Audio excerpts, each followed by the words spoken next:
What's going on, guys? Welcome back to the Flesh and Blood stream. Good morning, good afternoon, good evening, wherever you are. Thanks for tuning in and hanging out tonight. We're going to be playing 5 with Bittering Thorns tonight because we got the new red Bittering Thorns in the Tolarian Community College set expansion thing that just came out, so I'm excited to try that. I cut 2 Spreading Flames and 1 Flame Call Awakening to try Bittering Thorns to see if it's good enough. I don't know how I feel about it yet. I've only played 1 game with it today, so we're going to be really looking to see how much value we're going to get out of that card tonight as the night goes on. So, yo, Max, what's going on, man? Dude, I'm glad you got some free time tonight, man. Thanks for tuning in. Let's go. Young, dude, what's going on? I'm glad you're here for a stream, man. Thanks for coming by. Daniel, what's up, dude? Appreciate you guys being here. Cutting spreading, interesting. Yeah, listen, man, I don't know if it's the correct choice. That's all I'm going to say. I don't know if it's correct, but Spreading Flames has felt very mediocre in the lists that I've been running and what I've been playing lately, so I don't know how great it's going to be. I'm curious to know if Bittering Thorns is going to be better than Spreading Flames, because Spreading Flames has felt super mediocre lately, so I'm curious to see how that goes. I think Bittering Thorns will be worse in the deck. It'll be worse in a decks like Bravo that play a lot of defense reactions, but maybe better into like aggro matchups where things don't want to block as often. So I think that might, I don't know, kind of like hedging on what we're looking for here. So any card that helps us race Lexi is good. Oh, pants, let's go. Oh my god, already, dude? I mean, I'm wearing shorts, you weirdo, but I'm wearing my red shorts that go with my Hawaiian shirt that I like so much. Nobody said you weren't here, Max. I'm just happy that you are, man. That's what I'm talking about. I'm glad you're here, buddy. All right, let's go ahead and jump in. Played Lexi last night, and the Lexi deck that I played last night felt really strong, but I'm honestly pretty excited to be jumping back into Fi and playing more games with Fi just to see if we can iron out a better list or maybe fix some things that seemed like they're lacking a little bit. So I don't know. Levy is an interesting one. I feel like we want the pouncing links here. And honestly, I'm wondering if we just want to add empowerments and just play 60 cards.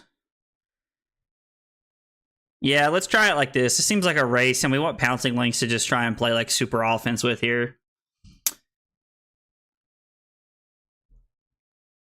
But are you a good Fi, or are you trying the hero?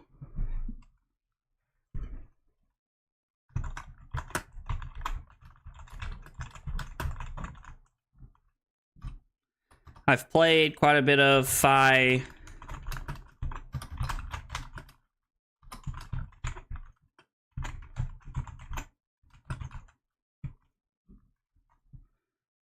Huh. Interesting.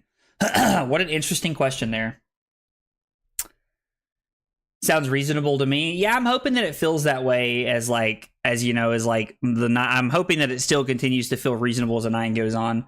That shirt is sick, by the way. Thanks, dude. I appreciate that. I have a closet full of Hawaiian shirts, and I figured it'd be fun to like wear them when I'm streaming, because as it gets colder, I don't really get a lot of chances to wear them as it gets colder. So almost looked like underwear. I don't know. I promise it's not underwear. Who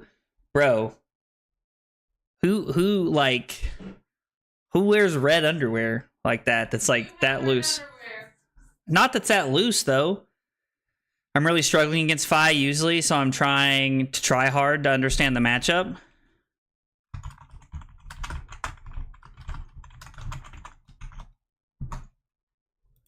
And testing Fi often leaves after 3 turns.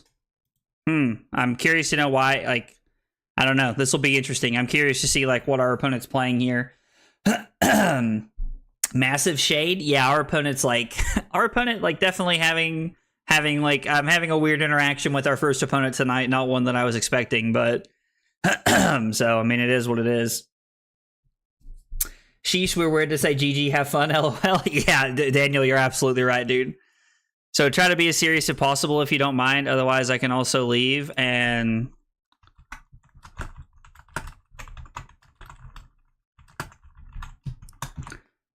Man, I mean, this guy's straight to the point. I'll give him that. He said...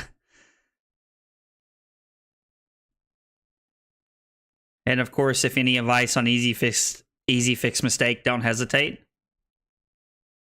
All right. Well, our opponent's like super to the point of what they want. They're trying to get good testing in. And I mean, sometimes you don't always get that when you play Talishar. So I get that. Interesting approach, though.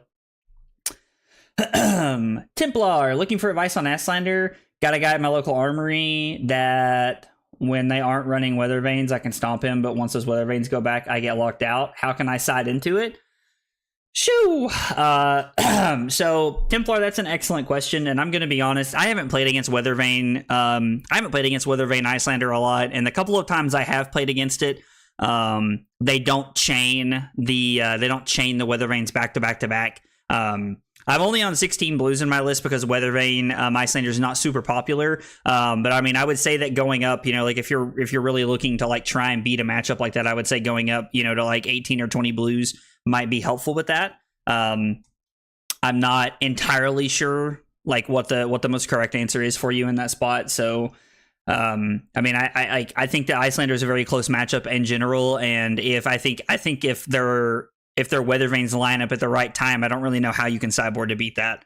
Like, it's really tough to beat 4 extra Frostbites as a mostly red aggro deck. So I don't know, man. That's a great question, though. If you figure something out, please let me know before they roll Scabskin too aggressively and die to Blood Debt. Can't blame him for that. Exactly why Talishar exists. Yeah, no, absolutely. Like, I completely understand like why my opponent like they're trying to test a list and like they want to see how something feels. So let's block with Soul Beat Strike here. The Phoenix Flame not blocking is like pretty awkward. Like in case we have to block, we're still stuck with the Phoenix Flame in our hand. So one of those things that hopefully doesn't come up, but it might. It's turn 0. We're just going to block efficiently. Our opponent did roll a 6. Hopefully they got their 6 out of the way now, and that we don't have to worry about them rolling 6s like the rest of the game. Of course, it also could just mean that this is the first of many. So for sure. Thanks, man. I mean, yeah, you're welcome, man. I was like, I apologize. I feel like it really wasn't much advice, but I'm happy to help provide any kind of insight if I can. All right, so we're going to take 4 here and go to 36. We are going to struggle a little bit with trying to get through. Like, I don't like to run Mask of Momentum in this matchup because normally you're looking at Husk and then, like, one other piece that's tough to block. So let's see here. What are we looking at? Kadachi, Rabble, Phoenix Flame, Lava Burst. Or I guess I could just Arsenal the Phoenix Flame since I'm not really going to like do anything with it this turn. So Kadachi, Rabble, Lava Burst, and then Arsenal the Phoenix Flame and try to set up for a bigger turn because we are playing Mask. We do want to try and find our bigger turns if we can. So I don't know. Rough first hand. I mean, yeah, that like our opening hand wasn't great, and like this hand doesn't feel super explosive, but I mean it's good enough to like try and put some pressure on, and hopefully we'll peel a couple of cards out of our opponent's hand here. We take a couple of cards out of their hand. We can not really put them on the back foot this early in the game, but hopefully they don't have anything super explosive to come back with, and we can try to take advantage of having the extra Phoenix Flame this early on in the game, so that we can try to like maybe make a mask happen if we draw an Art of War or something like that. So I did not mean to pass. Sorry, opponent.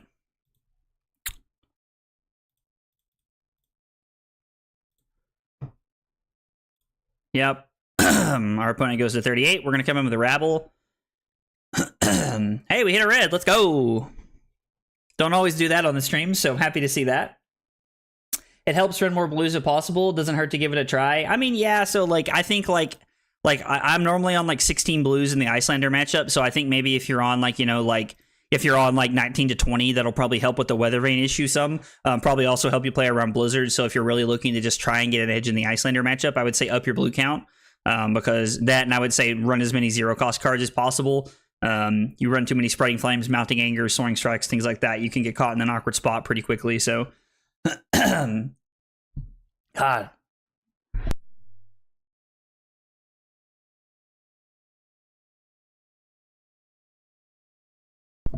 Ooh, sorry about that. I don't know what's going on there.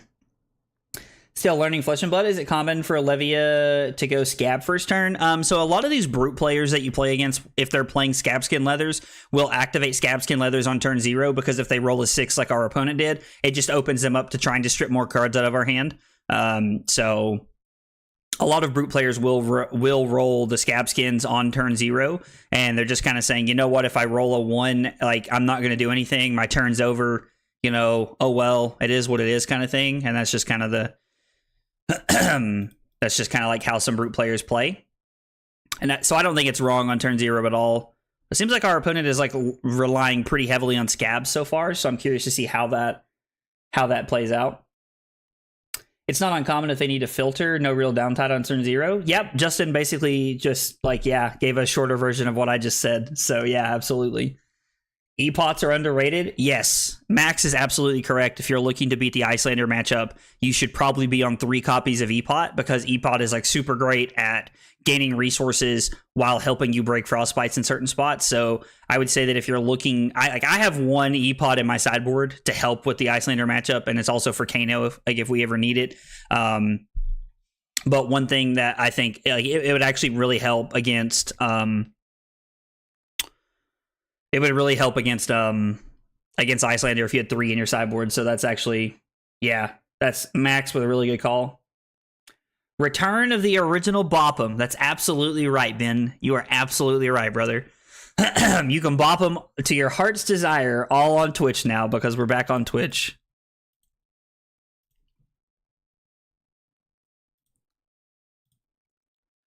I honestly, it's been so long, I forgot about the bop 'em emote, if I'm just being honest. So this is 6 go again with no real effect here, so I'm not really interested in blocking. Right now, our turn is 3, 4, 8. Activate 5 to make it 10, and then come in for 5 for 15. So we have a 4-card, 15-point hand, and we're going to get to Arsenal and Art of War.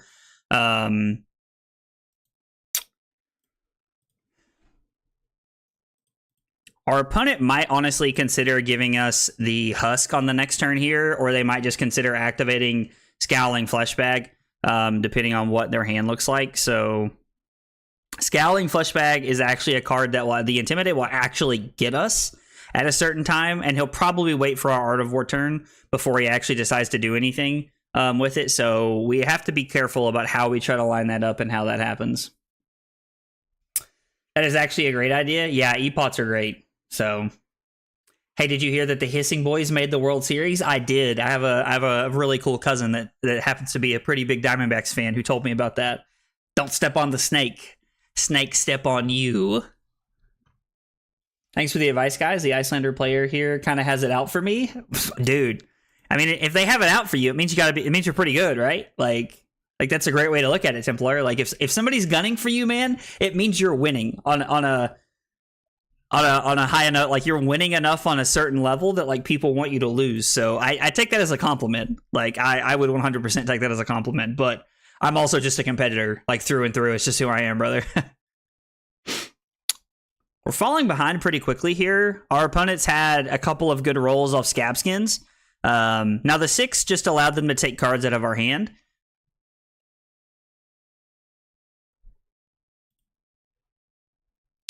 So we go to 20 and we still get to throw 15 here. I think this is fine. Like I don't hate this at all.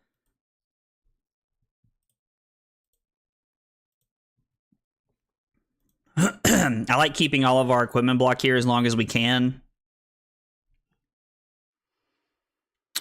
Let's lead on Rising Resentment here. You're lucky to have someone like that? Yes, I absolutely am. I completely agree with you. Him and I went undefeated at an armory, and I took him out the final round to win the whole thing, so now he is coming at me hardcore. Dude, that's awesome. It's cool to have, like, that local, like, competitive rivalry kind of thing. That's awesome, man. That's really fun to, like, have that kind of stuff. I was like, I've had people over the years, like, not just in Flesh and Blood, but, like, in Magic and stuff like that, that I've really struggled to beat at, like, you know, even at like a local level. And so like those people are always like my like silent like arch nemesis, if you will. Like they never know it, you know, kind of thing. But like I always just like laughingly, I'm like, yes, you're like my arch enemy, like my nemesis, because like I can't beat you at these like level of events. I've had a couple of people like that. over the years that I just like couldn't beat at events, and so it was like fun to like always try and like I'd bring just a little bit more tech for them. I'd bring just a little bit more tech for them to try and beat them when I saw them at events. I think as I've gotten a little bit older and as I've played cards a little bit more, I kind of think I've stopped having that opinion about a lot of things, but nonetheless, it is like fun to like have those. That, and I don't get to play as consistently locally anymore. Like I try to play every Friday if I can. Honestly, just because like one, I like to see all my friends and I like to hang out with everybody, but like I also think it's good to like, you know, like be engaged with the store owners and like, you know, being in your community. I think it's important to, you know, to have that and to be a part of that. So I really like to be out in the community when I can. I try to go to all the local events like the ProQuests and RTNs. Like even if I've qualified, I try to go to all of those just so I can like, you know, spend some money at their store, like, you know, celebrate like, you know, like people like having like local stores and businesses and things like that. So I try to play as much as I can locally.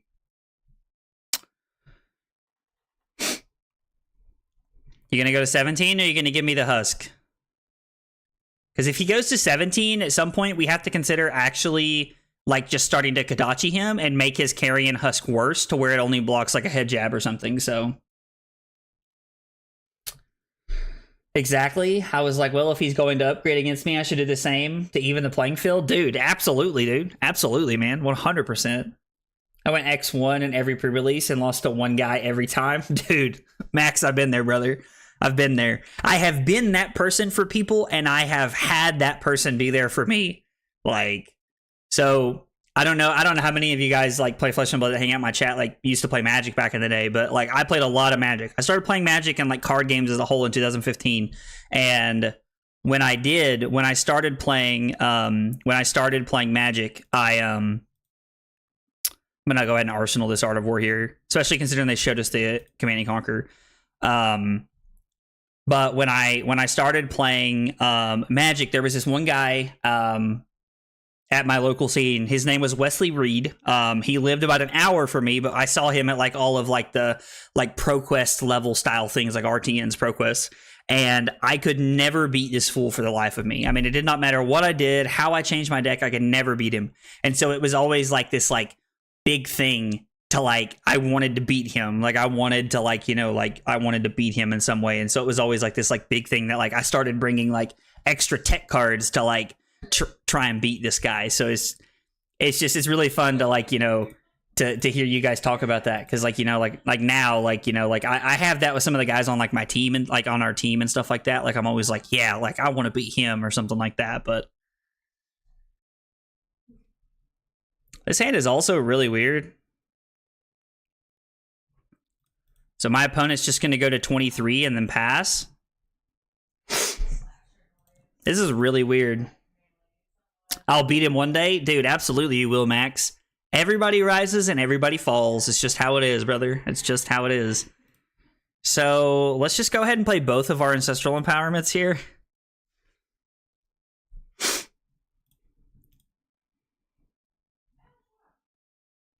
Come on, let's draw blue.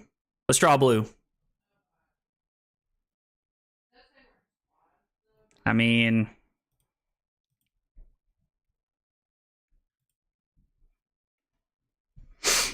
that's not great. So, I mean, this is more than likely looking like a Kodachi. Like we're looking at, so we have 3 and 7 more than likely here. So we have 7 between these two cards. Kodachi is 8.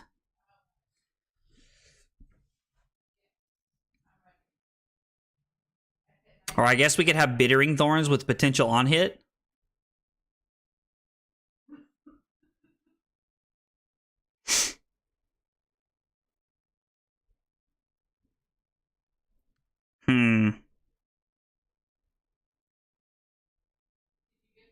Let's go for the Bittering Thorns play here.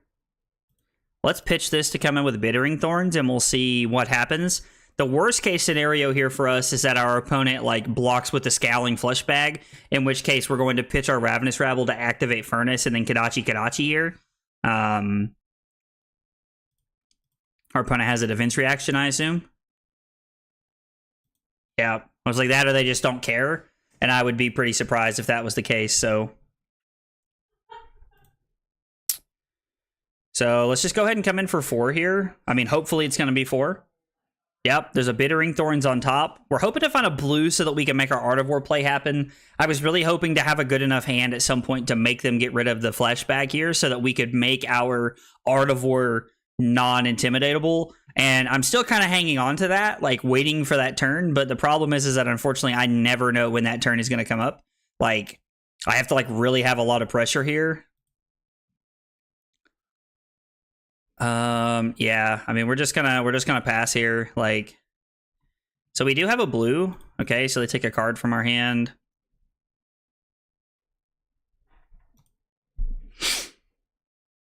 So I would be going to 9 here.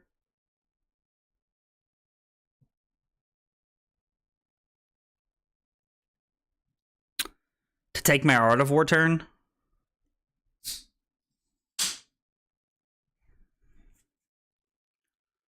So, I don't know. It's just like, it's kind of awkward here because like, I think I just have to take the Art of War turn here. Just be okay with going to 9. Being down 8 points with Art of War and hoping that the flesh bag is just not that bad. Our opponent has played this very well. They've had a lot of patience with their equipment. They've not just blocked for no reason, which is something that you will get a lot of like inexperienced players to do. You can get a lot of inexperienced players actually with just them like with just having them like block for like block to block instead of saving for like an on hit effect. We're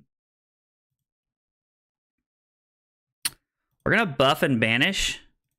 And I'm going to banish the Lava Vein Loyalty here.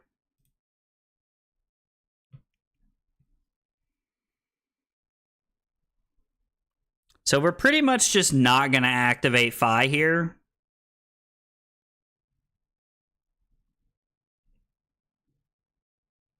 So I think I want to leave the blue in my hand and hope they intimidate that with the Scowling Fleshback here.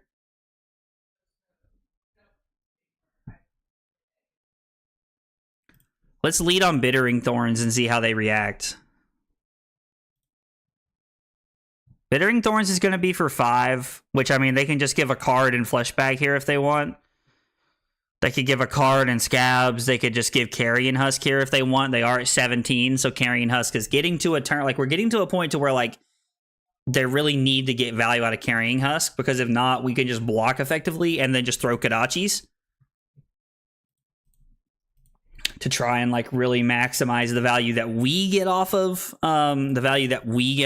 them having Husk. So, which is kind of a weird statement to say. If you play strategically and you have enough patience, you can get value off of your opponent having Carrion Husk. Our opponent doesn't really seem like somebody who would give up value on their Carrion Husk. Like, I think a lot of people, like, depending on what their hand looked like, they might just give me like a card and like the flesh bag here.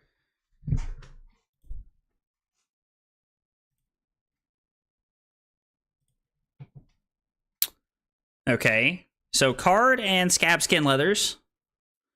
I wonder what they're hanging on to the flesh bag for. Like, I'm actually curious, like, and I guess they could throw this in front of the Kodachi, and in front of a Kodachi if they wanted to.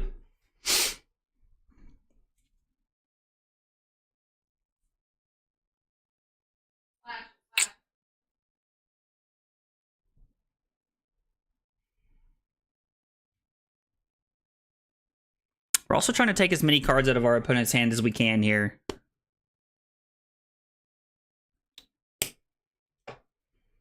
Be good to us, please. Okay, so that's step 1.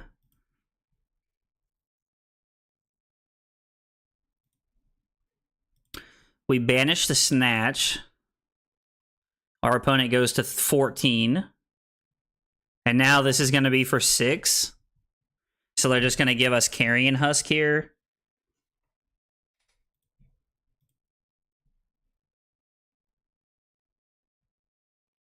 Yeah, good use of their Carrion Husk.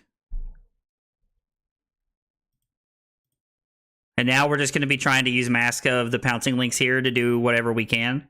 So, I guess we'll Arsenal this. I mean, it technically has some kind of on-hit effect. So, Brand, Double Strike.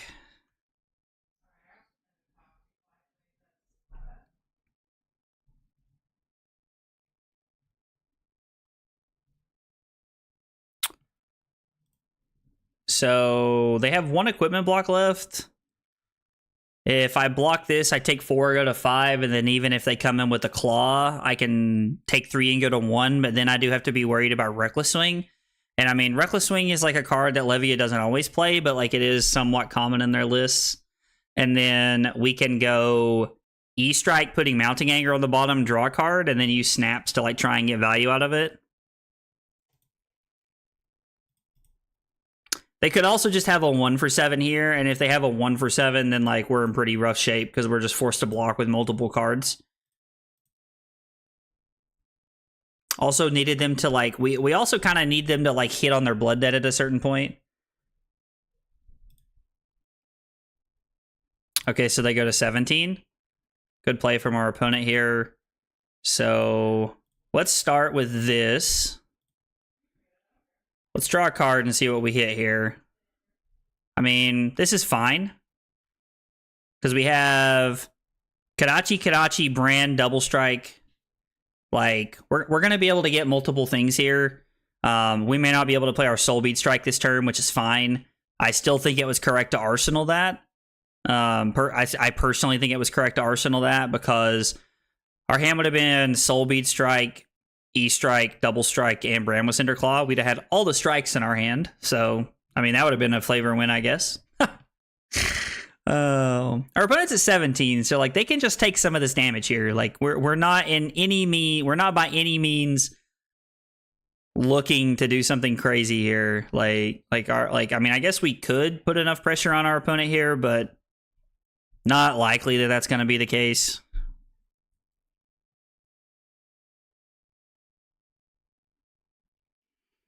We could also consider using Mask of the Pouncing Lynx to get another Double Strike. If we get a Double Strike, then we're still able to throw the Soul Bead Strike, but I think we're probably going to miss out on some value from like a Salt and Wound or a Lava Burst that we could have. So our opponent's thinking a lot here. Like, I mean, I don't know that like this is 5. Like, so I mean, it's just under a third of their life total. So like they have to think about if they want to block here. But if they start giving up if they start giving up their entire hand every turn, they'll just die to the Blood Debt.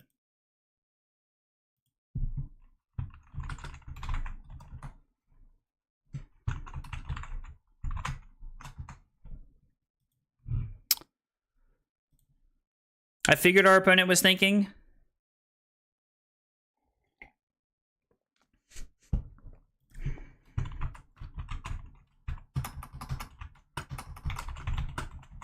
So I asked our opponent if they were there, and right about the time I said that, they said, I'm thinking. And when opponent leave, I have to wait for 10 hours before I'm able to claim the win. I mean, so I asked if our opponent was there, and then he said he was thinking, and I said, no worries. And he said, funnily, the time passes very fast. And I said, it always does, LOL. And he said, when my opponent leaves, I have to wait for like 10 hours before I'm able to claim the win. Like, I understand what my opponent's saying, but like at the same time, I'm not really concerned about like my win record, like what it looks like through February.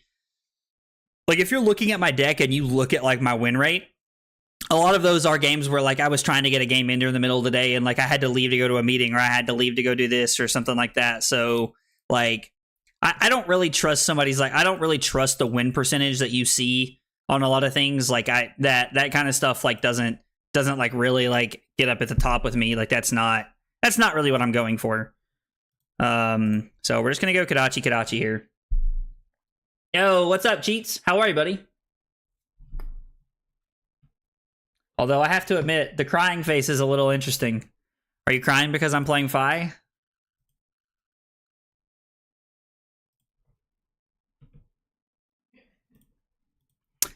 Okay, so we've had 3 things hit here.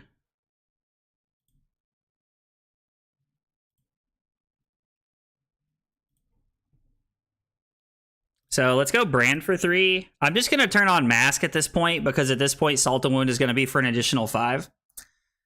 I'm crying because I wish I was that handsome. Thanks, man. I appreciate that compliment. Means a lot, dude. Means a lot. So we're just going to go ahead and break Mask of the Pouncing Lynx here. Salt and Wound is going to be an automatic 6 here. So we're just going to go ahead and get one of our Salt and Wounds out of our deck. We could get a double strike if we wanted to be crazy and try to throw the salt but the getting double strike here adds 2 more points to our board, and then this Soul Bead Strike in our arsenal is 2 points, and this is a guaranteed 6 the rest of the way, so getting this is just automatically better.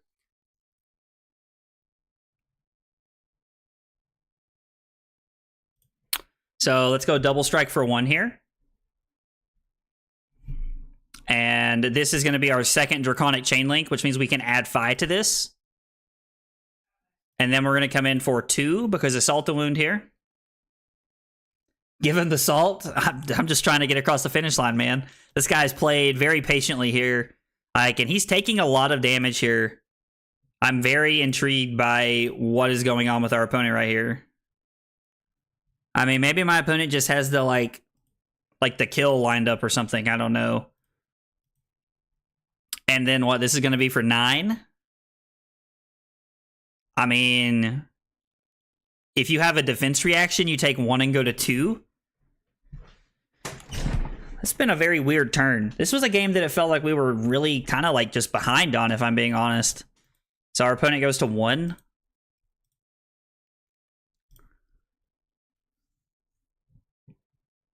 This is an awkward hand.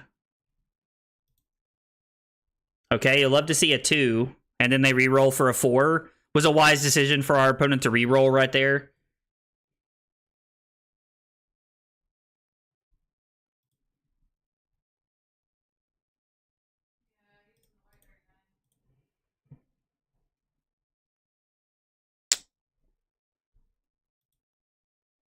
Yeah, I think we're just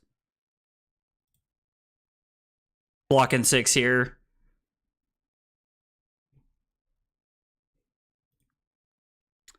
So I can go to 3 here if I want, which I think is fine.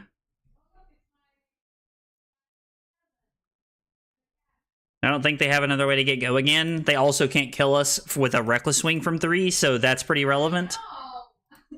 Something's happening for Carly in the other room. They have to have double Reckless Swing, and it has to line up to kill us on our turn, which, I mean, is possible. Like, I've seen crazier things happen. I'm hoping they give us a 3 block and we just empowerment here to get them.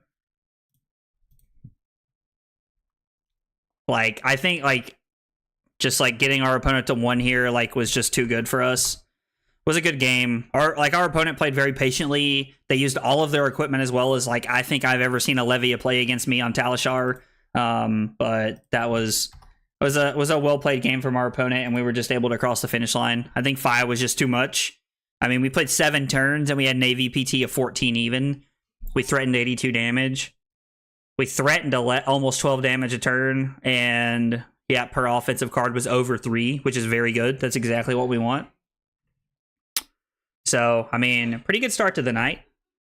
Oh, let's play against this Lexi. Come on, let me in there. Let's go. I'm excited to play against Lexi, honestly. I hate that I have to go first. So there's been a lot of debate. I'm gonna let him know 1 minute while I board.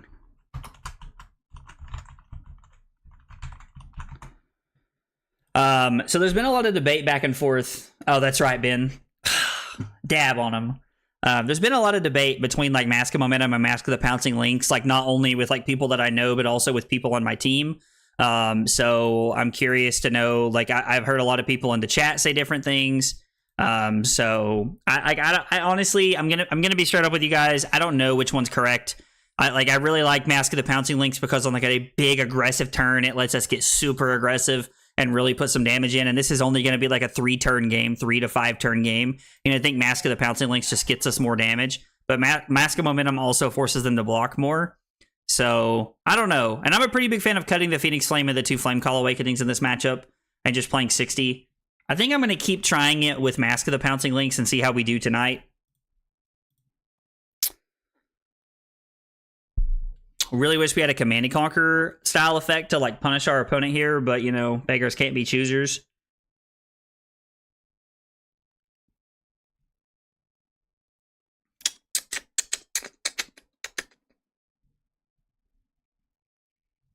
Let's pass. Let's just pass. If our opponent loads an arrow here, like we will 100% push the tempo here. I mean, I guess they name +1, but like it's really who cares. When they whatever they name doesn't matter.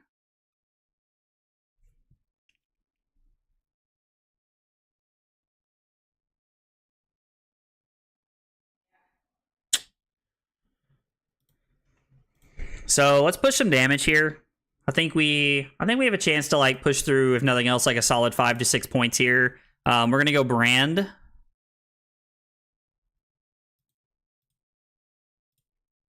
We're gonna go Kadachi.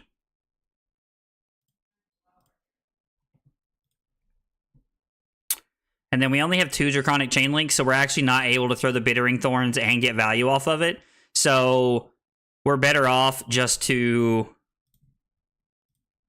activate Vi, come in for 2 because of Shuko here. Our opponent will probably give us our last card, unless it's like a Rain Razors or something. So oddly enough, I think that if Blevia blocks one of the double strikes with the Scab Skins, they can Blood Rush Belly you. The 1 damage effectively blocks 2 with that and Salt. Yeah, so I'm like I don't know what the exact math is, Justin, but I'm pretty inclined to agree with you that our opponent did not block adequately on turn 0. And it definitely cost them some, or not on turn 0. They didn't block on that last turn of the game very effectively, that last big turn that we had. And so they were forced to block Salt the Wound at the end. So I definitely think they cost themselves some points there. Or like that last turn cost them multiple cards when they probably could have given a card against the 3 block kind of early. Like if they had given like a 3 block decently early on like one of my 3 power attacks and then blocked with one of the double strikes with the and blocked Scabskins on one of the double strikes, and I think they saved themselves a couple of points and probably can keep Blood Rush Bellows. So yeah, Justin, I agree with you very much. I'm gonna be honest, I don't really think this matters. Like,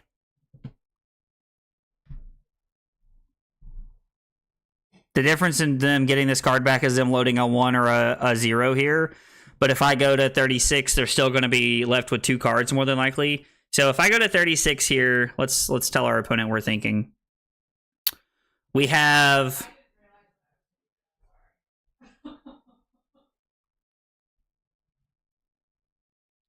Ronin Renegade, Blaze Headlong, and then E-Strike for 7. So it's a 14-point turn. Or I can block 5 and attack for 7. So, I mean, we're pretty inclined to take this. The problem is that Hamstring Shot is going to create quite an issue for us here. So, we could alternatively, if we could block.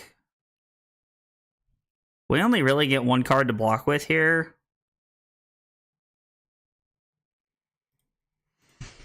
I don't know. This is tough.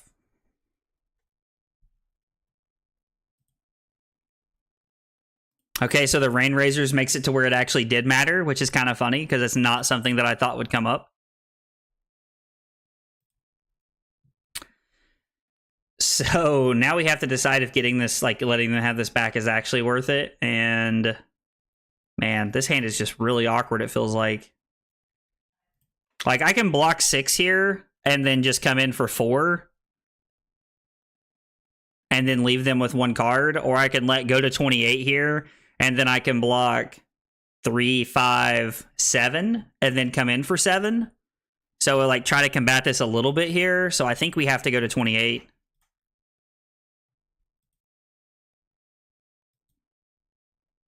Not seeing a Command and Conquer or Breaking style effect. Like, I mean, there's 6 of them in the deck, so we're not guaranteed to draw them by any means, but like, if we're going to win this matchup, we have to see them somewhat regularly. Like, we have to see them pretty early, And we have to like really put the pressure on our opponent here.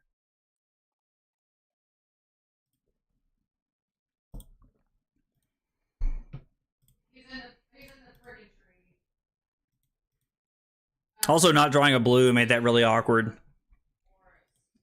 So we get to come in for 7 here.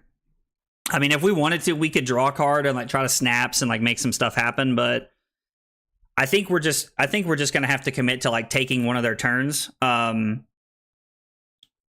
definitely have an endless arrow in their hand for sure. Well, they might have another one, I don't know. So they're up 3 points. And I mean, this hand's pretty good.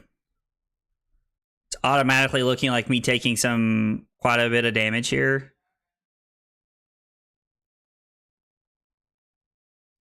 So me blocking 4 here,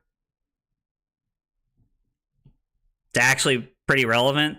And I don't have a 3 block in my hand, which is also pretty not common here.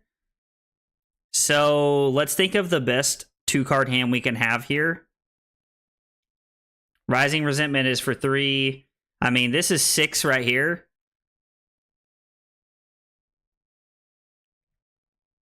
This is also 6. I mean, this is 5. This is 5, so I guess blocking, like, I guess it's the most effective to let it come across like this.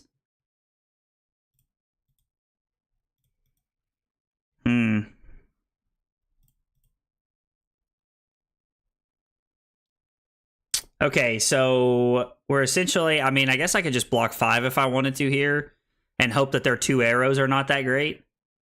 Like, I can... I'd have to give up my last point on Furnace, which is pretty tough. I don't really want to give up my last point on Furnace, to be honest. So I can take 7 and go to 21. Then I'm down 10 and I have 6 points. So I'm losing the battle here by doing that. So I think I just have to block it out here. And I have to hope that they don't draw like a Rain Razor's 3 of a kind hand or something here. Like I think that has to be our play. We're going to have to pass, hope they throw a couple of arrows at us that aren't really like the end of the world. And hopefully we can try to make, man, even this hand is like ungodly awkward. Like,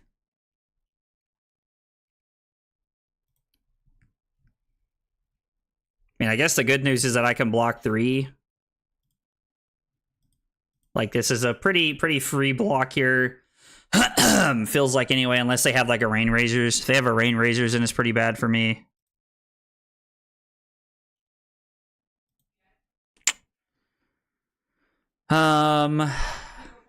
Man. Block 6, throw Snatch. If they don't block it, I can just snap, I guess, and just hope for the best.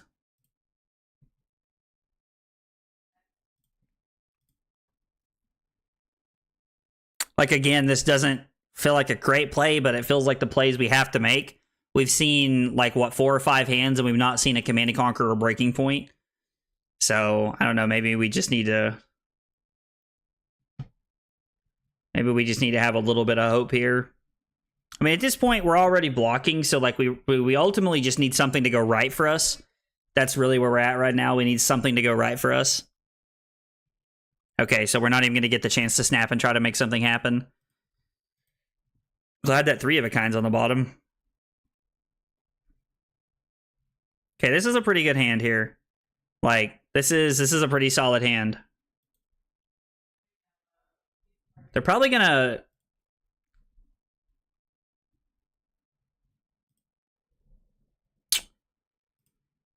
Huh.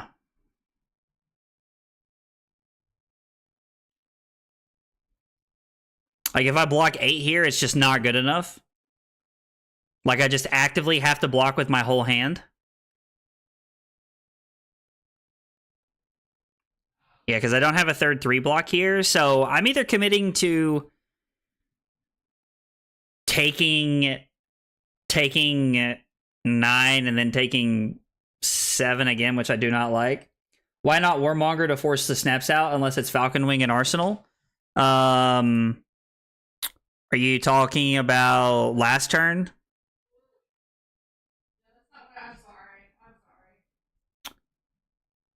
Would have gotten blown out, never mind.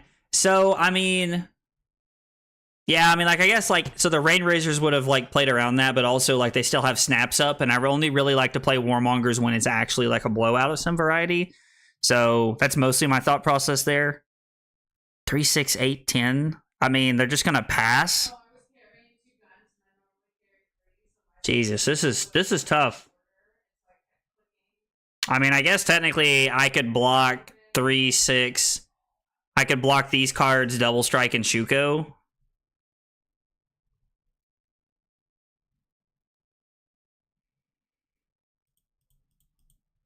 I think I just have to block 10 here. Like, it's crazy, but like I have to, I think.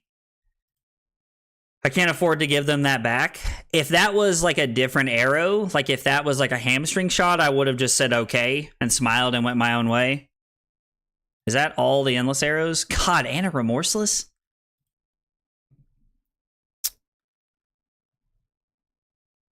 I mean, am I just going to have to take the damage here and just try to go all in? It really feels like I am. Like, we're getting to that point to where, like, I almost, like, can't do anything.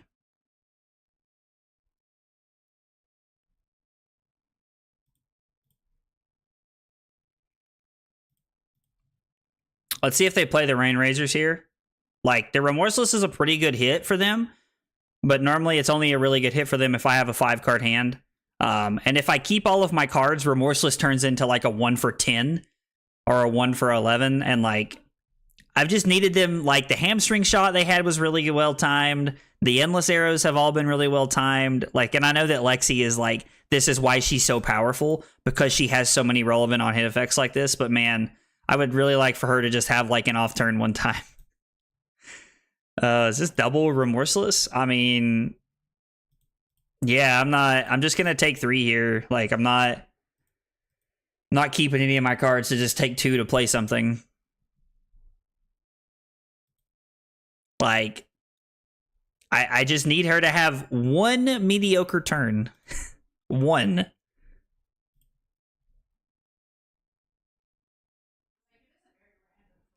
All right. Well, I mean,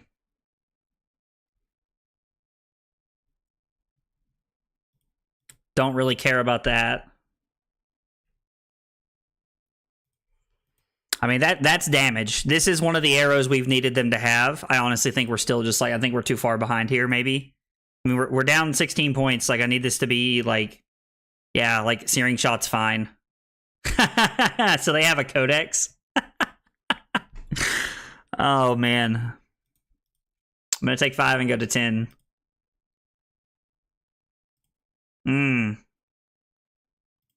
I think that's worse than them having a codex.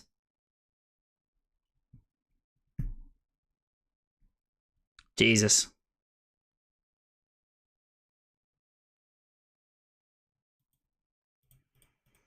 Yeah, our first like actual effect card comes in a hand that's not very good, and it also comes with it also comes on a turn where they gave us 3 frostbites.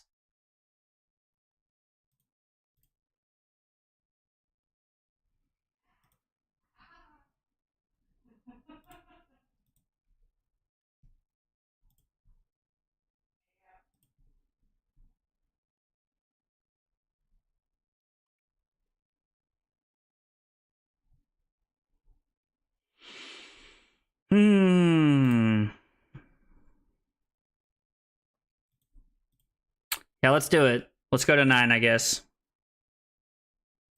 I mean, we don't really have another option, I feel like. Like, we have to make this turn, like, be, like, 30 plus points here to, like, do anything. So we're going to pitch Warmonger's Diplomacy. We're going to go buff and banish.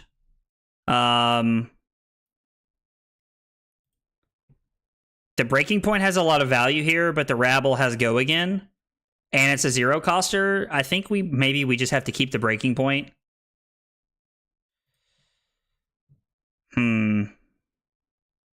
Immediately punished for our decision.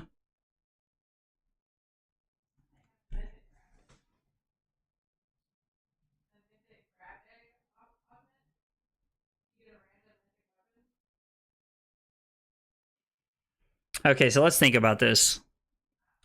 Either one of these is 5. It doesn't matter. Leaving this plays around Codex here, so that's a little bit better. So 5, 9. Actually, I have to play this. So if I play the Bittering Thorns is for 5, Rodent Renegades for 4, I'm going to activate Mask, get Double Strike, and then use Double Strike. And then I'm going to pitch the Mounting Anger to come in with Breaking Point. Like, that is... We didn't draw another blue. If this Mounting Anger was a blue, like, our hand is, like, pretty different here.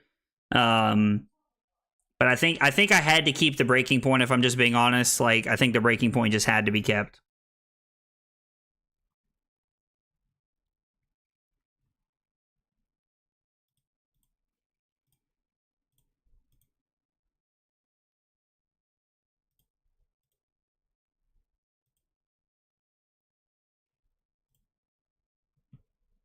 I mean, yeah, what am I going to get? Salt the Wound here? No, we're just going to have to get Double Strike. It's sad, but that's, like, our best option here, I'm pretty sure.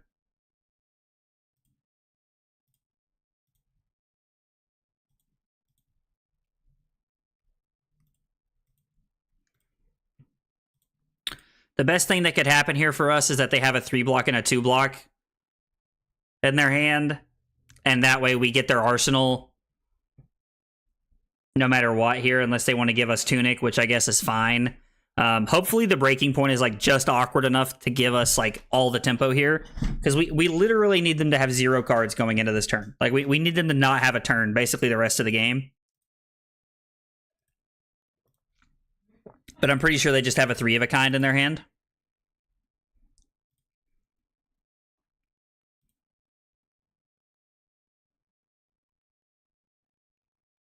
I mean,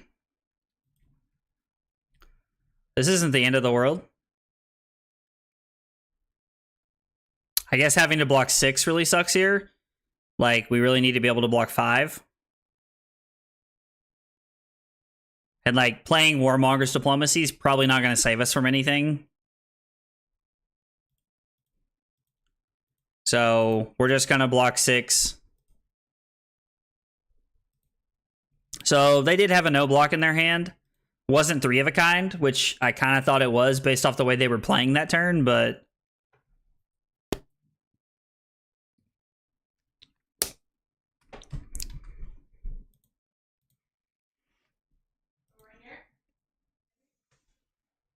I mean, I guess the best thing that could happen for us is that, like, we're able to just, like, keep Command and Conquer, but doesn't look like that's going to be the case.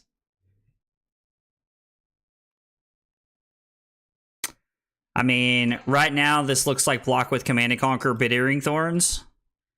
Kadachi, Bittering Thorns, Blaze Headlong. But they're going to do something else after this. Like, it could also just be Rain Razors to kill us here.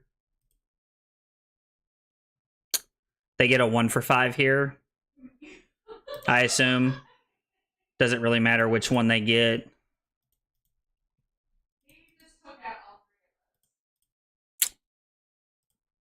Yeah, and then we just have to pass here. And this is inevitably where we're dead. Like, 3 arrows is pretty much going to kill us no matter what, so...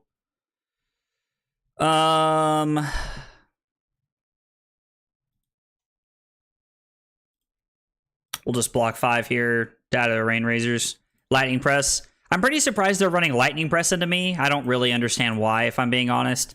Like, Lightning Press doesn't seem like the card you want to be playing in Defy. I don't know. Like, it could be wrong. Like, maybe they know something that I don't.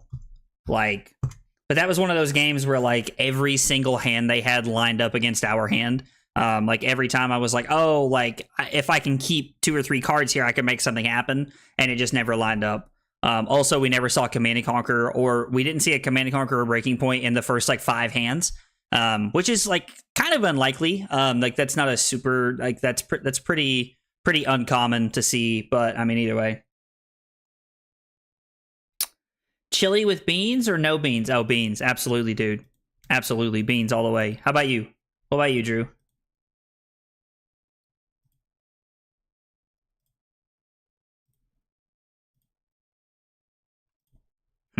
Was hoping to get a better game in, but I mean, I feel like that game is like can be a pretty like on par estimate of what that matchup looks like. So we definitely want Mask of Momentum, and I think against Dash we just want the empowerments. Like we're just playing offense here. So I think we just want to be playing offense with Mask of Momentum.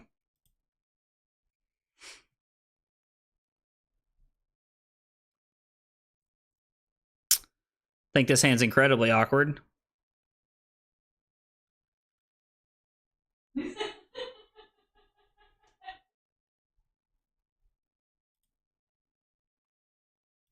Let's play Kadachi. Let's just go Kadachi here, and then let's play Warmonger's Diplomacy, and maybe we leave them with an item in hand, or maybe they have a high octane that we can stick them with. I'm happy either way, but beans make it better. Yeah, I can get on board with that, dude. I can get on board with that. Like, I mean, I think good chili like isn't really determined by beans or no beans, but at the same time, like.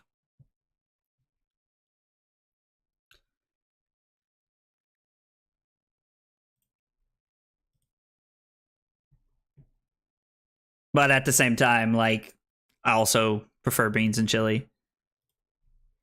Drew's just coming in with the clutch questions, dude. I love it. What is this? What is this?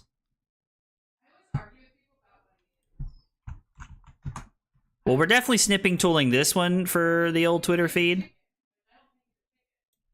That is definitely not how we drew it up. Tell you that right now, boys. That is not how we drew it up at all. So I mean, this hand, in my opinion, says block 6 and then E-strike.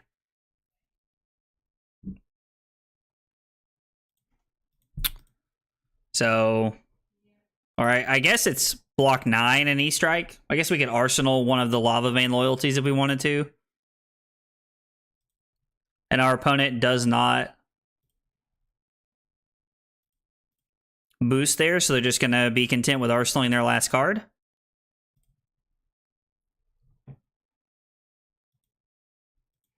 Let's go Kadachi, and then throw E-strike for 7. Our opponent's less inclined to block the Kadachis here than they would be normally because they want to probably keep their whole hand, if I had to guess. Look, you can learn a lot about a person by their preference in food. I 100% agree with you on that, dude. Honestly, like you learn a lot about people in like the like not like I think food's a good way to judge it. Like I think there's also like a lot of like simpler questions that a lot of people don't think of. That's a really good way to like figure out who people like who somebody is. All right, well, Arsenal Flamecall Awakening. Okay, this feels pretty good. So we can start with Brand and then play the Empowerment. Now, we've seen what? We saw 2 blues in the first hand and 4 in that one, so we're probably not going to find a blue off the top, statistically, but I mean, hey. So that was off the top.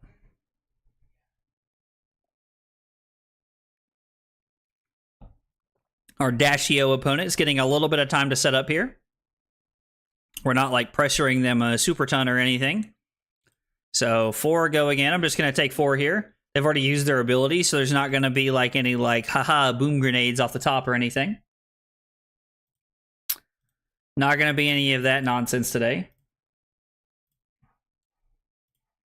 They play backup protocol red. Are we cranking and then continuing to do things? Probably.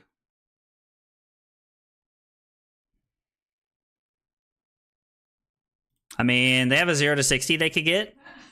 They activate Heart here, hit Throttle and Boom Grenade, and then come in with Heist. Is Heist the one that says they can get an item and put it into play? It is, yeah. So, I mean, like, don't get me wrong. I don't want to give them the blue Boom Grenade here, but I think it's fine. Like, we're basically, like, letting them have 7 points here instead of 5 at some point, so... Are you running Bittering Thorns? Yes. So what I did was I cut the 2 spreading flames that are in the list, and I cut 1 Flamecall Awakening, and I am now on 3 Bittering Thorns. I wanted to try that tonight to see if it was going to be good enough or not. I was genuinely curious to know how good it was going to be. I'm really surprised that you would boost there. Like, I don't really feel like that's like an attack me kind of thing. Like maybe I guess you want to get value out of the Boom Grenade. I guess that actually makes more sense than I thought it did. And now you're going to pistol me twice, so I'm going to be at 19. So our opponent has a 10-point life lead here. Pretty good for our opponent. Pretty good.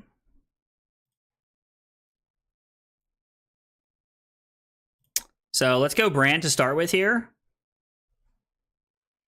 I actually like it quite a bit. I mean, it's a good card. Like, it feels a lot better in the aggro matchups than it does against, like, Bravo. Like, Spreading Flames, like, helps spread the damage out over the course of the turn, to where Bittering Thorns is just another mounting anger. So it's better in certain... Wow, talk about it in a shallow pier. It's better in certain matchups than it is in others, for sure.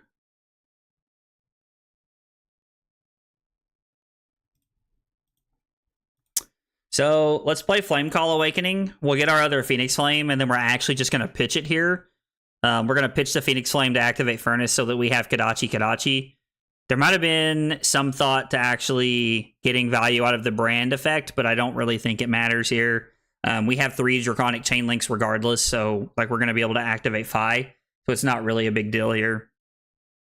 If our opponent blocks here, then we actually get a lot of value out of like kind of punishing them later, which is great because it means they want to keep their hand, but they also want to stop Mask.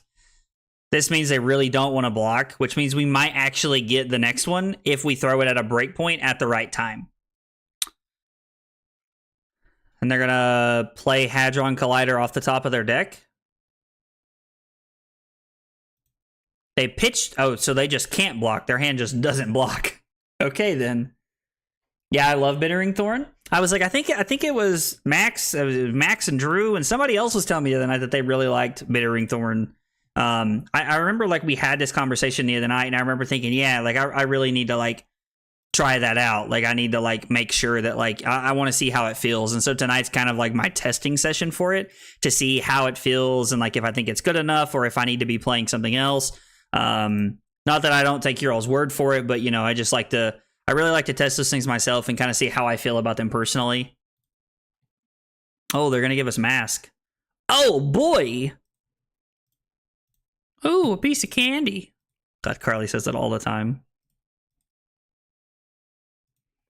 And then we'll come in with Ravenous Rabble. Man, oh my gosh. We're like 3 for 3 on Rabble right now. We've hit all reds tonight, dude. I might go buy a lottery ticket after this. Or I might do some sports betting.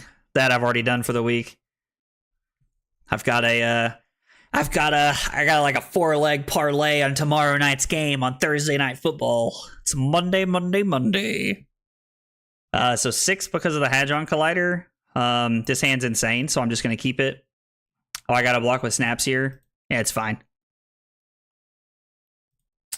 A Force 2 block into Guardian still seems good. Yeah, that's... So like, it is a Force 2 block, but I think most of the time it probably just going to line... If you're playing against a good Guardian player, it probably just lines up on a turn where they've saved a Sink Below or a Fate Foreseen, so I think that's why it's a little bit worse in the Guardian, but yes, absolutely, like, Max, you're correct. Like, it is... A 2-card block to stop value is very good. And for sure, starting with it feels good too. Yeah, absolutely. Like, being able to start your turn with that card is very solid. Why the heck did they activate Heart?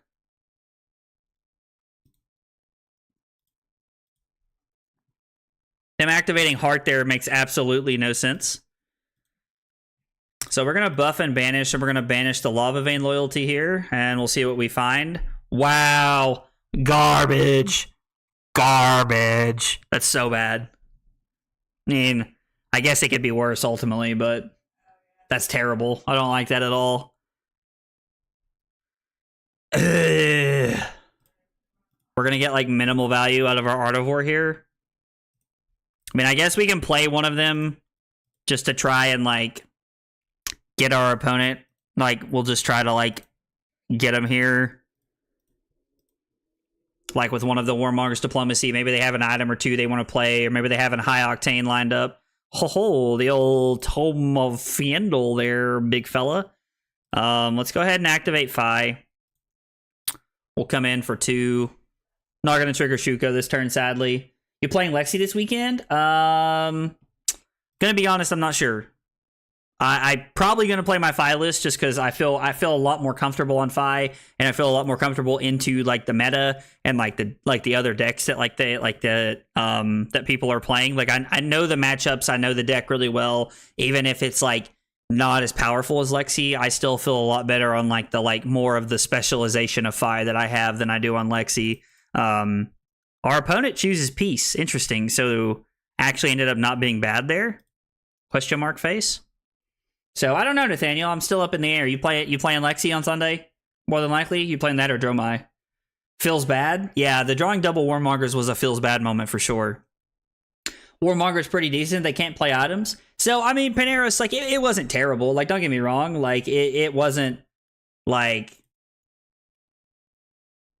it wasn't terrible or anything. Like I'm not saying it was miserable, but I also don't think that like I think I would have rather have drawn Gas as opposed to like the Warmongers there. Like if I draw Warmongers and I draw like, you know, like a 0 for, you know, 3 or, you know, an E-Strike or something like that, I'd rather have had the E-Strike, I think, than one of those cards, just because the war effect is like, it is good. Don't get me wrong. I'm not saying it's not good, but I also think that like just the pressure is better there. The fact that they were forced to choose Peace to just play a couple of items was a pretty solid play. So I definitely hear what you're saying, Paneros. I hear what you're saying.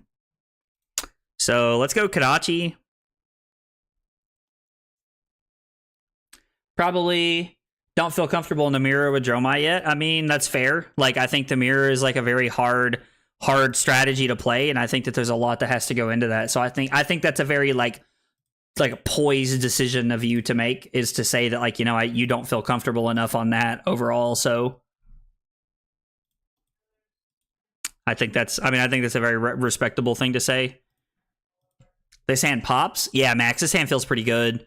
Like, it's funny because, like, this hand looks kind of awkward, like, on the surface, I feel like. But, you know, we get to go Kadachi into Bittering Thorns, and then we have Double Strike, Snatch. So, I mean, this is a hand that, like, if our opponent blocks awkwardly and, like, makes a mistake here, or even if they just have an item in hand, we could get away with actually, like, snapping and trying to just push lethal here on our opponent. So, our opponent gave us a card. So,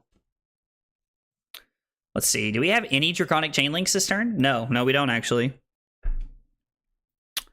So our opponent goes to 3. Like, what's the value of snapping here? Like, if we draw a blue, we get to throw Kadachi. If we draw a Head Jab, we end the game. If we draw like a 1-cost card, like we do nothing. Ancestral Empowerment does nothing. I think we're in the driver's seat. I think we don't need to actually use snaps here. So Stab Wound would have ended the game. Which is fine. Like I'm actually just okay with saying that like I didn't intentionally go for it all right there. Like I made that decision.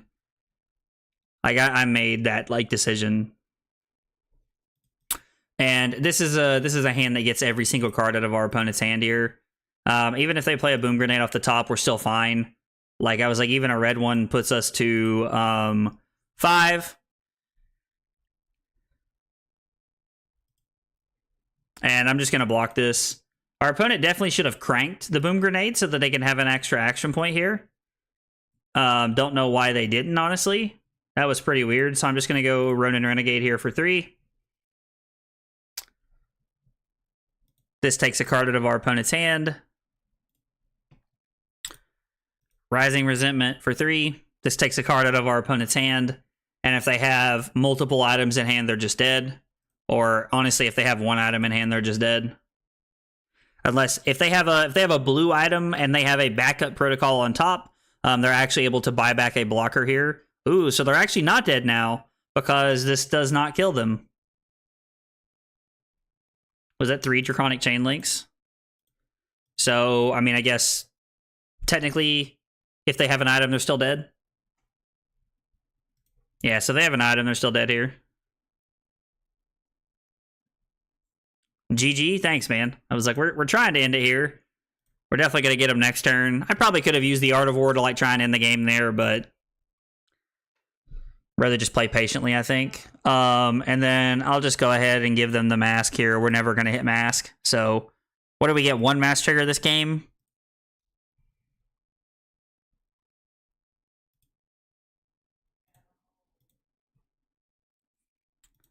our opponent just not going to block? They just realize the game's over?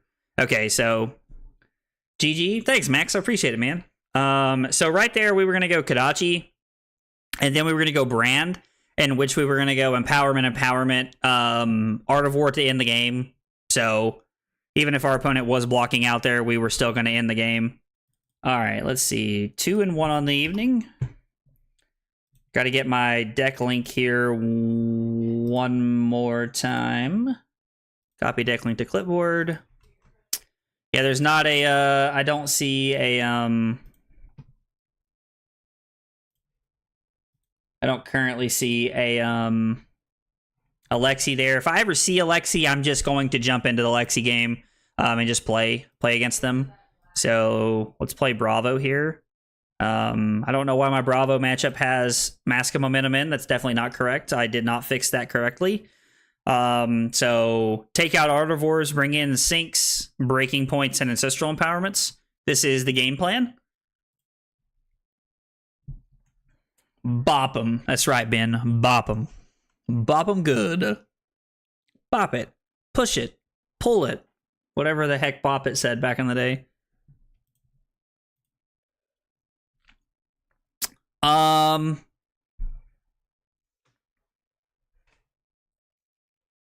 What is this? So this is literally just like, this is just Stillbraid Buckler. Okay. So I'm going to go double strike into E-Strike here and just arsenal my Sink Below and hope they don't have a Command and Conquer. Hope they don't have a Command and Conquer, because my opponent's not going to want to take too much damage here. I mean, I guess I could play this if I wanted to here and then bottom my other card, but I think I'd rather keep this in my deck in case the game goes long. Whip it good. That's right, Max. Absolutely, man. All right, we'll do this, and then we'll go E-Strike for a Savon. I think it is correct, personally. Getting Bravo to block your Mask of Momentum threats is good, especially when you can do it twice per turn. But personal choice, obviously. I mean, like I was like, Paneris, like I don't think you're wrong. I just have a pretty strong opinion on Mask of the Pouncing Lynx in this matchup. And again, like I'm not saying that I'm indefinitely correct. That's just how I feel about it in this game. It just like, it feels very good. I think that Mask of the Pouncing Lynx is like a very good card when Bravo doesn't want to block. That I'll actually be forced, like I can get a lot of value out of it, but I completely understand what you're saying. And it's very possible it's something I should try, considering I did go 0-2 into Bravos at ProQuest this past weekend. Fancy Stillbraid? I mean, yeah, honestly, it's exactly what it is. I mean, I get to have a pretty good hand here, and I get to keep my Sink Below. I could give up my Sink Below and keep my card, but I think I'd rather just get rid of my Salto Wound here. So we're going to go Kodachi. Kodachi.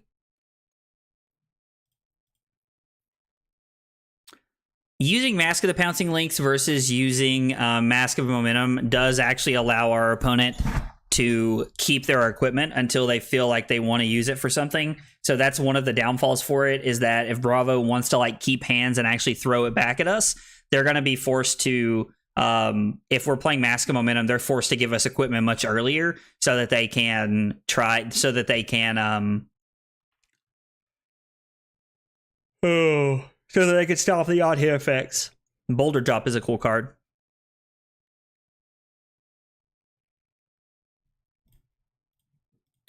Kodachi. I was like, this almost never gets blocked, so we're going to activate 5 for 1. We're going to come in for 1. We're going to come in for 2 because of Shuko.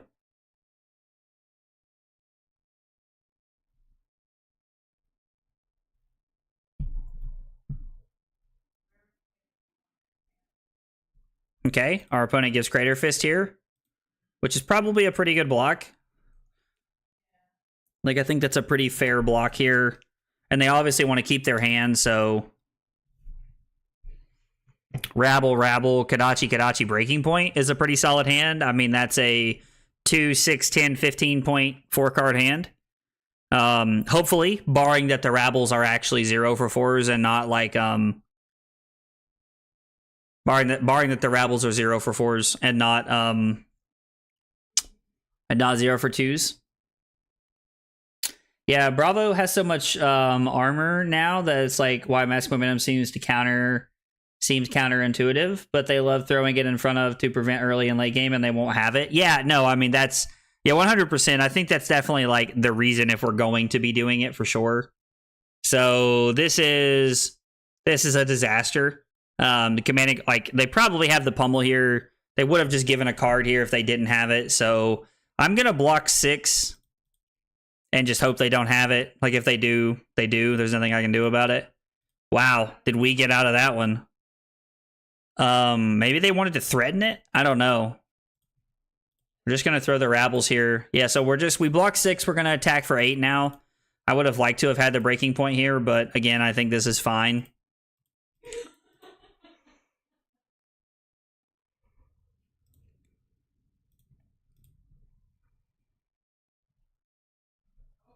So we have a Bittering Thorns on top, and we're just kind of hanging out on our Sink Below right now. I tell you what, Paneros, if I play against Bravo again tonight, if it comes up again tonight, I will play Mask of Momentum into it and see how it feels, and see if it feels any better. Because like I feel like it's been pretty consistent for me playing Pouncing Links, but I'm more than happy to try it and play into it and see how it feels. Like, definitely open to like other thought processes there.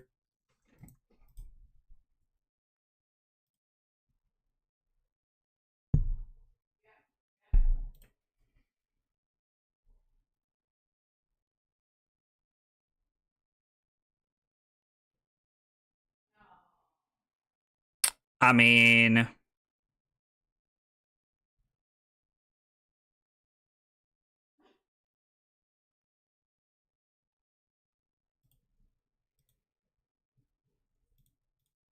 they just keep getting cards out of our hands here, so... Double Sink? Yeah, it's good to get those out of the way now for sure. Absolutely. Double Rabble, lol. I mean, dude, like, Double Rabble was actually not bad there. Allowed us to have like an 8-point swing on offense. Now, they did cover it up completely, but still, we're getting sinks out of their deck, which is important. So, I really, like, I think that it's Kadachi. I think it's Ronin Renegade into Kadachi here. I could just throw the Bittering Thorns, but I think I'd rather just throw the Ronin Renegade and keep the Bittering Thorns in my deck for later. This is normally a grindier game, like where we get a lot of our cards out of our deck over the course of the game. Like, not all of them, but a lot of them for sure.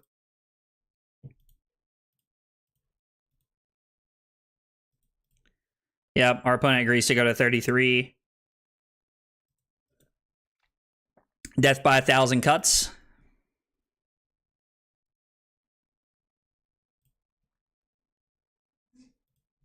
Rutro, Reggie. It's like, that's a Borvo activation.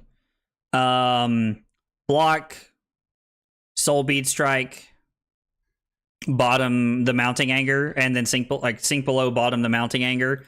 Take 3, go to 37. Our opponent not having, not being able to punish us. I mean, it's a fine card to Arsenal. Like, I'm not a huge fan of Arsenaling in this matchup, but it's fine. Our opponent not having the pummel on that one turn that they could have threatened pummel was pretty good for us. So let's go Rising Resentment for 3.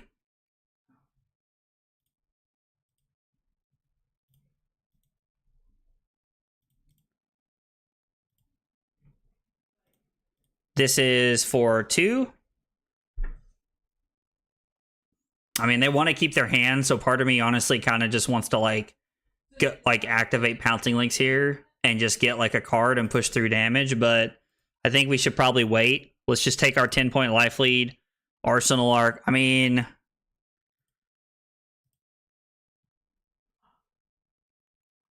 let's Arsenal, I guess. I don't know. It just doesn't feel great, but I think it's fine.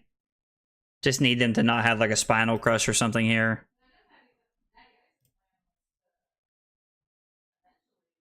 So, I mean, said don't have Spinal Crush and they do, but I mean, we do have the E-Strike here, so that's not bad.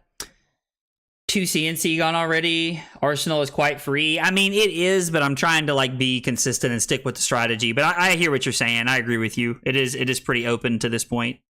So 1 blue turns on both of these. We did just put a Bittering Thorns back in our deck.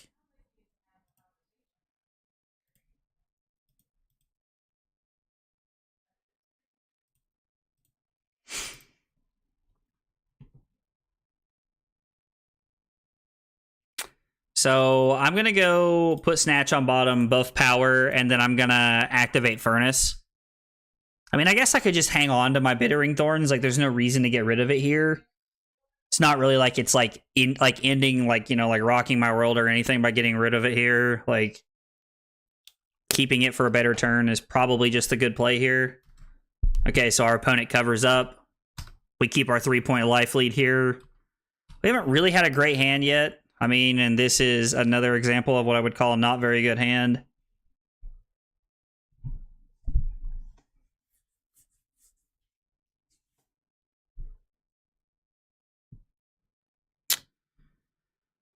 So, I mean, I can't draw cards. I mean, if I take 8, I'm going to go to 22. The only problem with letting this hit is the fact that we're actually taking 8. So if we do that, we get to pitch Snatch to play Bittering Thorns, and then pitch Flame Call Awakening to play Flame Call Awakening, activate Furnace, and then go Kadachi Kadachi.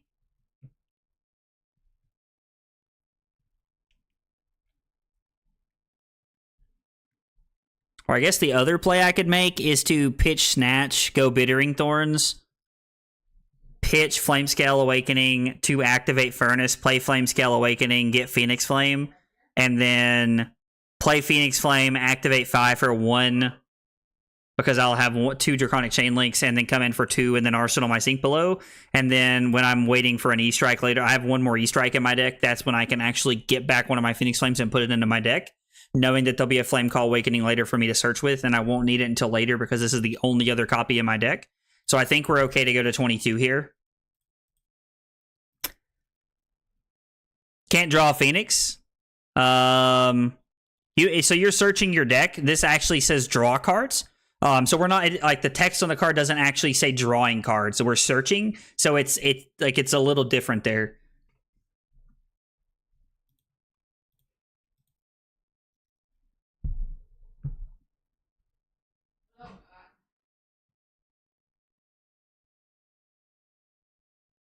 Huh?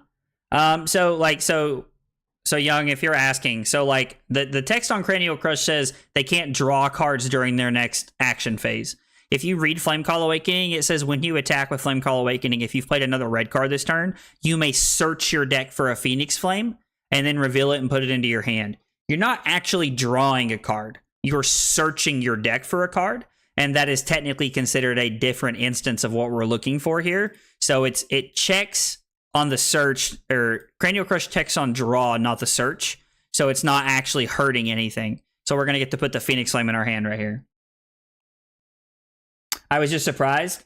I didn't know it worked that way. Oh, gotcha. Yeah. It's a pretty cool interaction and actually works out pretty well for us right here in this scenario specifically. So it's kind of nice to have that.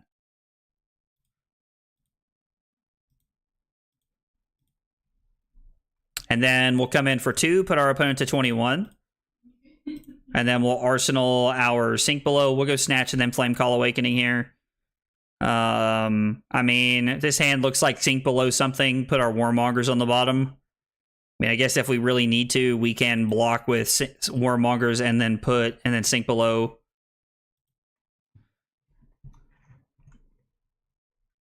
Or maybe this hand is blocked with Diplomacy and just play my hand. Stay at 21. And then let them Arsenal whatever they're going to Arsenal here. So playing a pretty even game with Bravo here.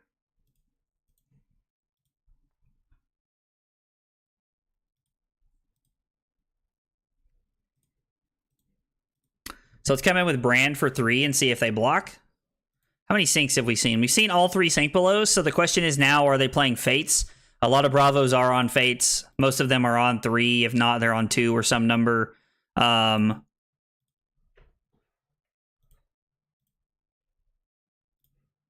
Interesting to me that they've let all of this come through like this. So we're going to come in with Blaze Headlong for 4.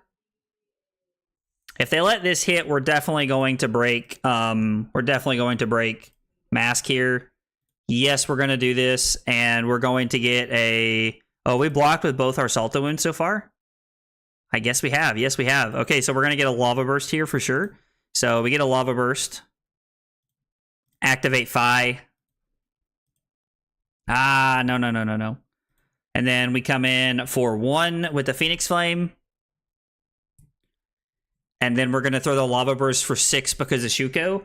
And so this is like some of the value that we see our Lava Burst, or like our Mask of the Pouncing Links, actually getting us a lot of value here. We just added 6 more points to our turn that we normally wouldn't have been able to add. They're going to give us a Quicken token. Neat. Take the Quicken token, and we also have 2 Sink Belows here, so that's kind of cool.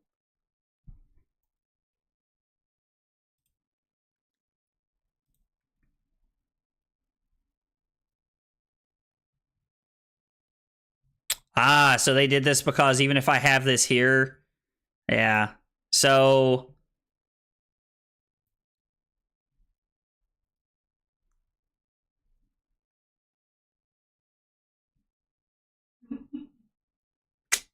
This is interesting. Let's think about this for a second. Let's think about our best option here. Get the Quicken and draw a card and draw Snatch. Oh boy, yeah, Paneros. It's actually really good to see that come up that way. It's pretty cool. Hey, Creative Waste. I like that name. How are you, buddy? Thanks for coming by the stream and hanging out tonight, man. Appreciate it. So the obvious play is just to go sink below here. Put the Stab Wound on the bottom, and then lead with the Snatch here to use our Quicken token. Another line we could take here is to go Lava Vein. We could block with, I guess we could block with Stab Wound, Flamescale Furnace, and then give Sink Below. And then we have Lava Vein and Snatch, and we're going to lead on Snatch. So the floor of our turn is Snatch, Kadachi, and then Arsenal, Sink Below. But I also kind of like, I like having a Sink Below in Arsenal because the only thing it doesn't protect us against is Command and Conquer, but everything else in our deck it does protect us against. So I think that's the route we're going to go here. I think I would rather do this.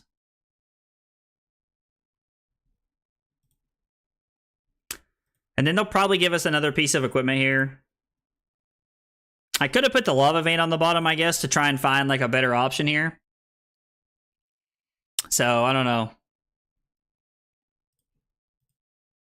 We'll see how... Hopefully they don't have a D-React here.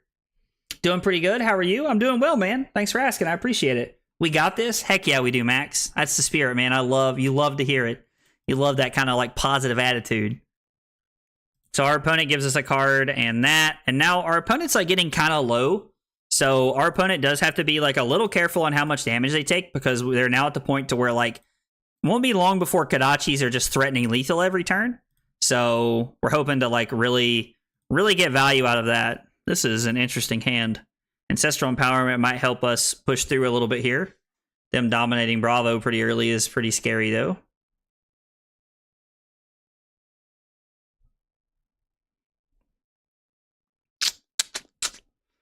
This is interesting. How does Kadachi Fi feel? I'm a big believer in Kadachi Fi. I really like Fi as a whole. Right now, I think he's in a pretty good spot in the meta game, and I think that Kadachi Fi like really helps with that. I think Kadachi Fi is just really. It's the list I've been playing for a while, and I've been testing, and I'm a pretty big fan of it right now. So this is a little awkward, right? Like the Sink Below is very good here for us, but like this is still a little awkward. Like one of the easiest plays we could make here is to go Tiger Stripe Shuko into Sink Below, take 3, go to 15, and then we get to go pitch Bittering Thorns to play Bittering Thorns Ancestral Empowerment into minimum of Snatch plus maybe something else. Or another line that we have here is to block with Bittering Thorns. We can block with Bittering Thorns, play Sink Below, take 3, go to 15. We could sink the other Bittering Thorns and see what we find. Maybe that's the play here. And maybe, I guess at worst case, we're just going to end up arsenaling our Ancestral Empowerment, which I'm not a huge fan of. I do not like arsenaling in this matchup. If you've heard me talk enough about this matchup, then you know that I'm a very big subscriber to the Daniel Rutkowski way of thinking as far as this matchup is concerned. At least how he used to think about things. I'm not sure if he still does anymore. I obviously cannot speak for Daniel Rutkowski. So, Snatch into Snap. Blaze Headlong. I can't Empowerment either one of these, so I'm going to end up arsenaling it here.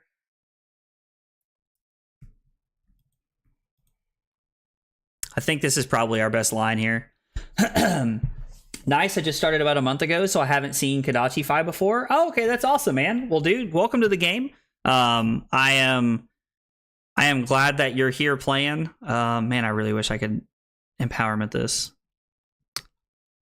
Do I even want to waste my Empowerment here? I think I do. Or not my Empowerment, but my Snapdragons. Sorry, waste. I'm trying to play through this turn. Give me just 1 second. I hate to waste my Quicken token here, but I definitely think it's correct to put 4 more points of pressure on here. I think that's correct anyway. But yeah, dude, welcome to the game, man. I was like, I'm happy to have you playing, and I appreciate you coming by the stream and hanging out. I was like, dude, I love all things Flesh and Blood, man. I love talking about it. I love hanging out, like playing it with people. So welcome to Flesh and Blood. I'm happy to have you. Happy that you're part of the game, man. Okay, this is I think we have to get a little lucky here. I think we just have to take 11. If I'm being honest, I think we have to go to 4, discard 2 random cards, and hope that we get left with something decent. I think we have to hope that we get left with Mounting Anger Soulbeat Strike, if I'm just being real. We could get a little lucky. Need to get a little lucky here. Wow. Wow. We're doing it. We're doing it. Oh, boy. So you're telling me there's a chance. Curious what's in Arsenal. They've been sitting on it for a few turns, and they haven't cycled it yet. So they... oh, you mean the Crippling Crush that turn? Yeah. Sorry, you probably asked that question a minute ago. So, yeah, absolutely. But yeah, the crippling was very good there. Luckily, we got left with a pretty good hand here, as far as everything's concerned. So, Sigil maybe hitting the Dominate instead of threatening Pummel. I mean, it could have been Sigil that they were sitting on. I haven't seen a Fate Foreseen, so I don't think they'd be on Sigils, but I could be wrong, honestly. Madman, yeah, taking 11 and going to 4 is absolute insanity. I agree with you, Nathaniel, but at this point, we're living on a prayer, brother. As Bon Jovi said, we're halfway there.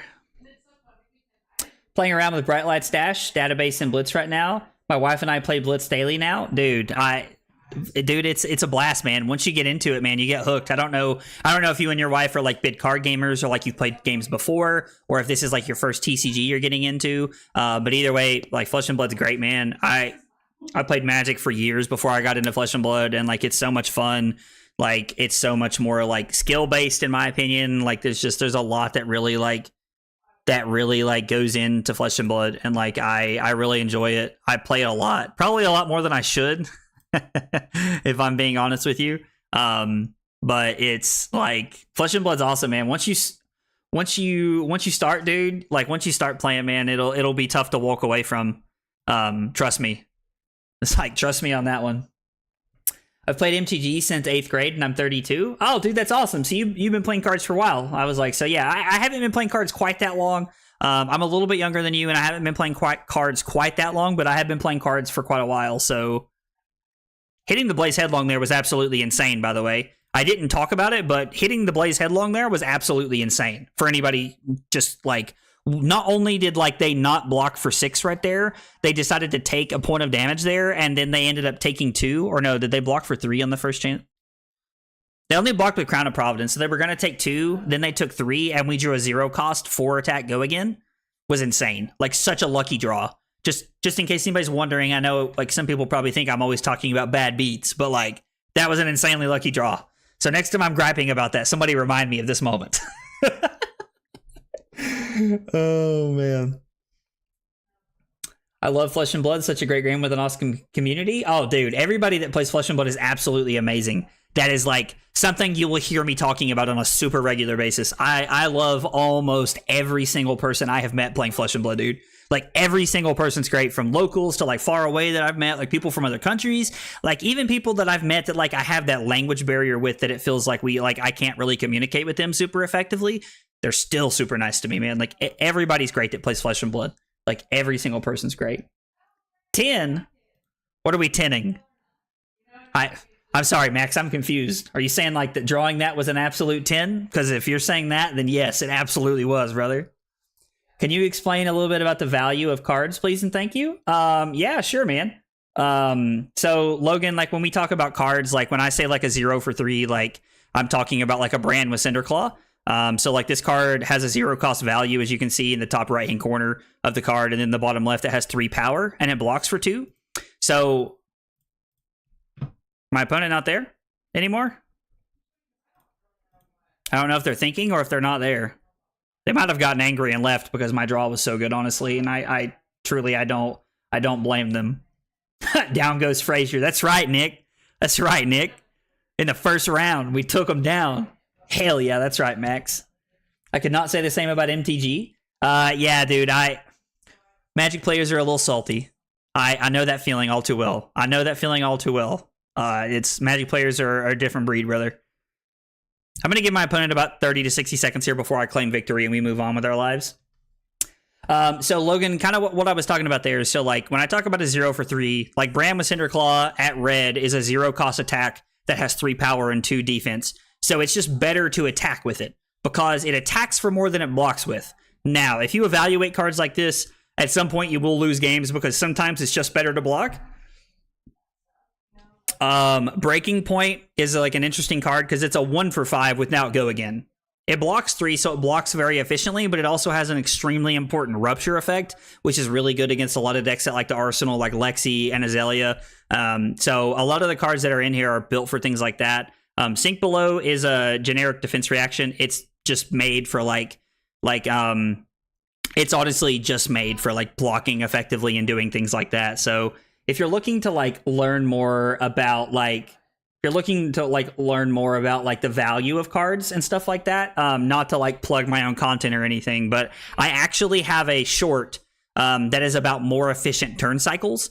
And it talks about how you can get the most value out of your cards. It's one of the first like YouTube shorts that I ever did. So if you like scroll to the very bottom, it's called like efficient turn cycles, I think, or something like that, of my YouTube shorts. You can actually find that video and watch that, and it gives you a little bit of insight on how different hands look. So it's very like above board kind of thing. Like it's like a 30,000 foot view at Flesh and Blood, but nonetheless, it does talk about it a little bit. So I hope I helped shed a little bit of light, Logan, on the question you had there. We're just going to claim victory.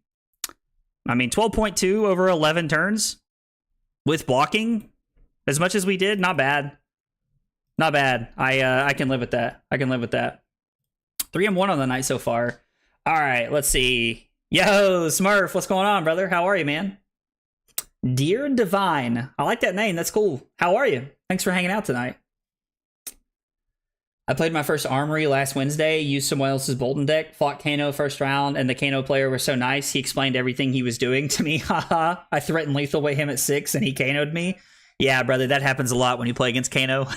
That's one of the things that it took a lot to get used to. Kano kind of feels like Storm from like Magic's point of view. Like you're just kind of like, you know, like kind of like setting up a little bit, and then like bang, you just kill them all at once. That's probably the best like comparison I can give. Bolton's a fun deck though, so I mean, if that's something you borrowed in Armory, man, that's awesome. So I was like, yeah, dude, I love hearing that people got into Flesh and Blood, man. I love Flesh and Blood. Like, it's a great game. I tell everybody, like, if you ever see me at a ProQuest or calling or anything, like, come and say hi to me. Like, I love to meet everybody. Like, I met so many people along the way. There's so many great people in the community. Like, and I'm sure people probably get tired of hearing me say that, if I'm being honest, because I say that all the time. Like, I feel like I spend like a lot of events talking about how great people are and how much I like to talk to them and hang out. I don't even know what our opponent is in, what we're doing into Arachne. They're probably trying to fatigue us here.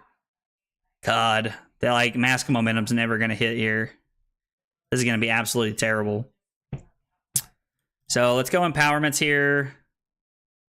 I mean, if they're gonna try and fatigue us, maybe we just want all the cards. Like, I know that sounds kind of crazy, but maybe we just want to go up to 66 cards here.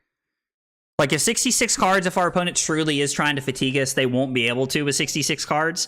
Plus, the like Command and Conquers or Breaking Points just offer some like serious value over the course of a few turns, as long as everything lines up okay. I don't think we want the Energy Potion, although 66 cards does throw off our blue ratio quite a bit, so maybe a 16th blue makes our life a little bit more easy, like a little bit easier and a little bit more stable. That's something to think about. I do not like to sink belows in this matchup, unless they're just playing like aggro Arachne, which is possible, I guess. Let's try 66. Let's try the 66 card special with Mask of Momentum and just see if we can make something happen here. Because I truly don't really know what we're trying to go for here.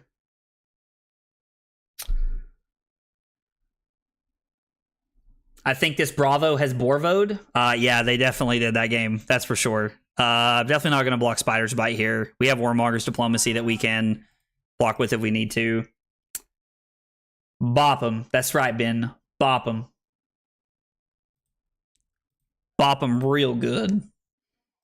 I just think Bolton CC, or I just built a Bolton CC deck last week. I'm only 2 cards short now. 2 Bannerets of Gallatry, and I'll be all set. Oh, nice. That's awesome. Maybe I should have blocked. My hand's a little awkward. Probably should have blocked a little bit. Kadachi, pitching Warmonger's Diplomacy, pitch Salta Wind for Phoenix Flame, and then go Phoenix Flame Lava Burst. I don't know. It doesn't feel like the most explosive turn, but we got to do something here, I guess. I've met so many cool people from this game. Same, dear. Oh, is that your wife? I was like, Creative and Dear, you guys. Oh, that has Battle Worn. I thought that had Blade Break, and I was like, what? It's like, that's a bold move.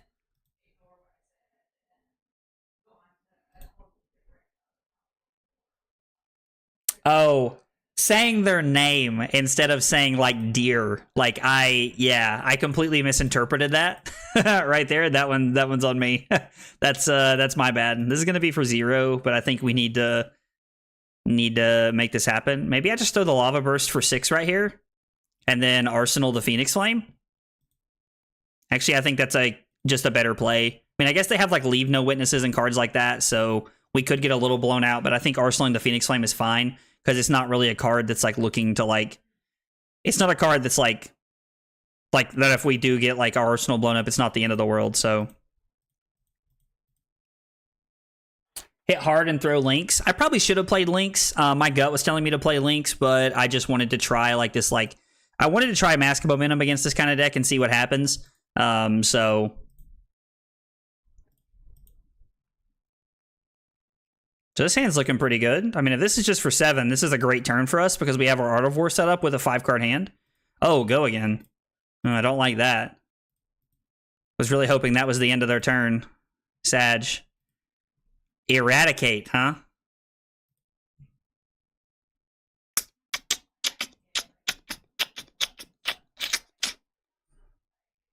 You know what? We ball. Let's just give them the business. And of course, they hit 4 fantastic cards that we would have loved to have drawn. So let's go buff and banish here. We'll banish the Ronin Renegade because this is definitely more value. Oh, sweet Jesus. This is going to be a great hand. Let's start with Kadachi. This hand's going to be really good.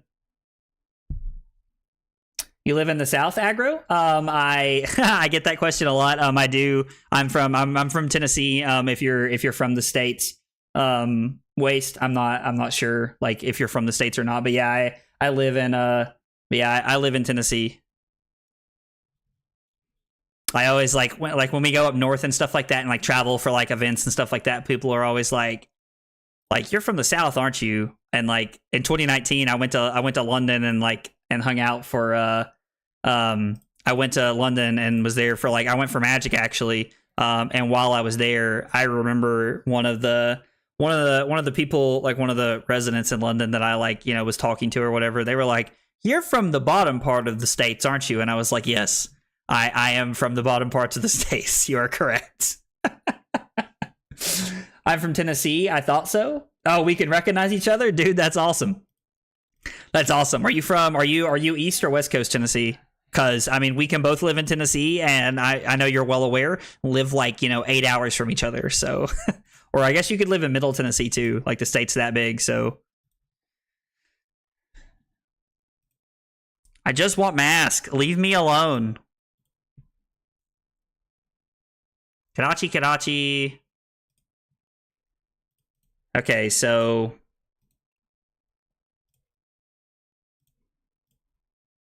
oh, I actually have to pitch here. Oh, I guess I only have 2 chain links on there, so this is going to be my... Do they have a defense reaction here?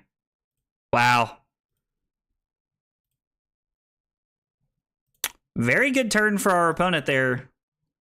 Our opponent only took like 5 damage an entire turn. That's crazy. That is absolutely crazy. And that was a really good hand from us too. Like, I'm a little surprised. A little surprised to see that shake out that way. Guess like an Arsenal or Rising Resentment. Since I'm playing Mask, I should probably try to set up some 5-card hands and make my hands a little bit better here. They do have almost no equipment block left, which is kind of nice. Frailty Trap on the Kadachi. Interesting. Interesting. Haha, middle just south of Nashville. Oh, okay, cool. Yeah, so we're probably like 3 or 4 hours from each other then. Well, that is, what is that? Two Sinks and 2 Fates. That means there's 1 of each defense reaction left at this point. I guess we'll just go ahead and throw the double strike here to try and make sure that we get value out of our Shuko this turn. This is for 2. And then I'm going to Arsenal the Rising Resentment here and just pass. I mean, I guess I could throw Rising Resentment to like force a Mask hit and force a card out of their hand. I think I'd rather just like play a little bit of better offense here. Oh, Max wants to know East or West Nashville. Ways for what it's worth, if like you hear me talking to people and you don't see anything in the chat, it's because I stream on Kick, YouTube, and on Twitch. So that's kind of why you like see it, like hear me talking to people that you may not see chat. I mean, we can block or just like give them a card from our hand for no reason. So we're definitely just gonna block. We'll block there.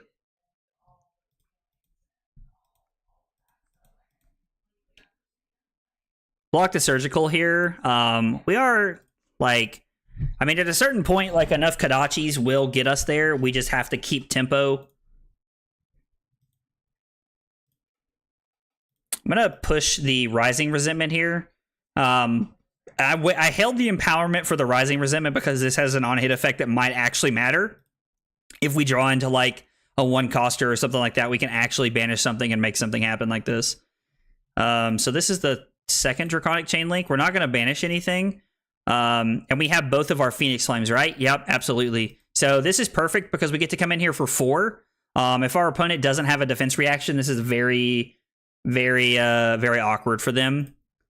And then we're going to activate 5 for free. And then we're going to come in for 7 on-hit Mask, which is insane. Because it means that we're going to get to push some damage here, and we're also going to get to Arsenal a card off of the Mask. I'm not going to lie, this is automatically more times than I thought we would trigger Mask of Momentum this game. So, Murfreesboro. Let's see, Murfreesboro. Max, are you from Tennessee as well? Dude, like, crazy. Like, Tennesseans just flock together, man. Mask. Everybody. I mean, yeah. Let's just play our cards. You'll love to see it. Banish Brand with Cinderclaw.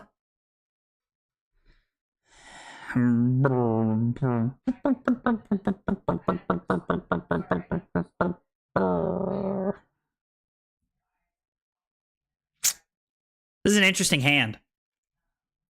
We could really try to get aggressive and use the Soul Beat Strike to like push, like, and use empowerment to push that on hit effect.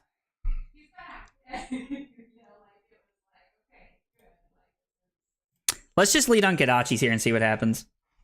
I'm from Tennessee. Oh, Nathaniel, thank you for that. That's a great piece of information that I didn't know about your life. Basically, Tennessee here, just the valley side of it in Alabama. Oh, yeah, that's right. You said you're from Huntersville. Is that what it's called? Paneros, I think that's what you told me the other night. You said you're from... I was like, dude, so, like, you're not from Tennessee, but you're basically from Tennessee. Like, you're like token Tennessee, man. Like, it's close enough, man. Close enough. That's a defense reaction? Dude, so many defense reactions. I'm actually just gonna play the empowerment here. Like, we're pushing ourselves one step closer to mask here, which I love personally. Let's go Rabble Dabble for 5. I'm gonna be calling this Rabble Dabble forever now. That's a Huntsville. Is that not what I said? Did I say Huntersville or something? I was like, dude, I'm a schmo like that sometimes. You gotta watch me, man. You gotta watch me. I say some crazy stuff. I go ride in Huntersville from time to time. Monte Sano has some awesome mountain bike trails. Oh, dude. That's awesome. Dude, so funny side note, while we're talking about mountain biking, my little brother got into mountain biking like really big for a while, and he was really into it. Like he was a really big fan of it. And so I went mountain biking with him one time, and dude, I have to tell you, it was like, I thought it was really cool, and I had a really good time until we got to the bottom and had to walk back up. I was not a fan of that. I will tell you that right now. That part I was not a fan of, which I know sounds dumb. Like, oh man. All right, so we put our opponents to 15 here. So their whole fatiguing us strategy is not going very well for them, I would say. Like 15, 20 minutes to the state line. Oh, yeah. So you're like, yeah, exactly. You're like basically like you're token Tennessee, man. Absolutely. I used to visit Knoxville every year with the family. Oh, dude, I'm about an hour and a half from Knoxville. That's awesome, man. That's really cool. I almost went to school at UT, so I'm from Ireland. Oh, got some family in the States, though. Oh, dude, that's awesome. You're from Ireland? That's really cool, man. That's awesome. Got to pay for the downs with the ups. Waste. That was the biggest downfall of that for me, man. Was that you have to pay with the for the downs with the ups, man. That was definitely the worst part of mountain biking for me. My brother later told me that there are like places and stuff like that where you can actually go and like get like they have like lifts and stuff like that. So I learned that later. I learned that later in life, but I wish they had told me that beforehand, because I probably would have paid for us to go somewhere that had a place with a lift, because I did not want to walk back up that mountain anymore. So Kodachi for 1. So I used the Ancestral Empowerment on Chainlink 2 here because I had to be able to activate my Flame Call Awakening, and plus my Ancestral Empowerment drew me into a Lava Burst, which is a very solid finisher here. So we're playing all the offense we want right now. It's at this point, like, our opponent's either going to have a swing turn or it's a matter of time before we kill them. Now I'm really just trying to hit Mask a second time right now. If I'm being honest with y'all, that's like really where I'm at right now. I want to hit Mask a second time. I feel like I'm definitely trying to live a dream by wanting to hit Mask a second time, but would be cool though. You've got so much good riding near you though. Unaka in Johnson City, V Hollow in Townsend, Pisgah in North Carolina, and a bunch of stuff in Knoxville. Yeah, no, I mean, like, I have been told that, like, there's, like, actually, like, a lot of, like, cool mountain biking stuff. I think that's originally why my brother got into it, is because he did have an opportunity to do so much of that in our area. And I think it just kind of, like, died off with, like, as he got older, like, he got a job and stuff like that. So I think he just slowly, like, faded out of it.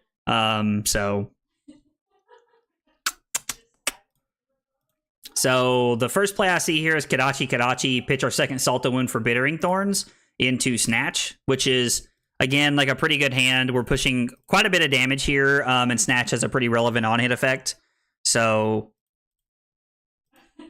and let's see, they've played all 3 Fates and 2 Sinks. So there's one more Sink left in the deck they could have in their hand right now, but if not... Oh, no.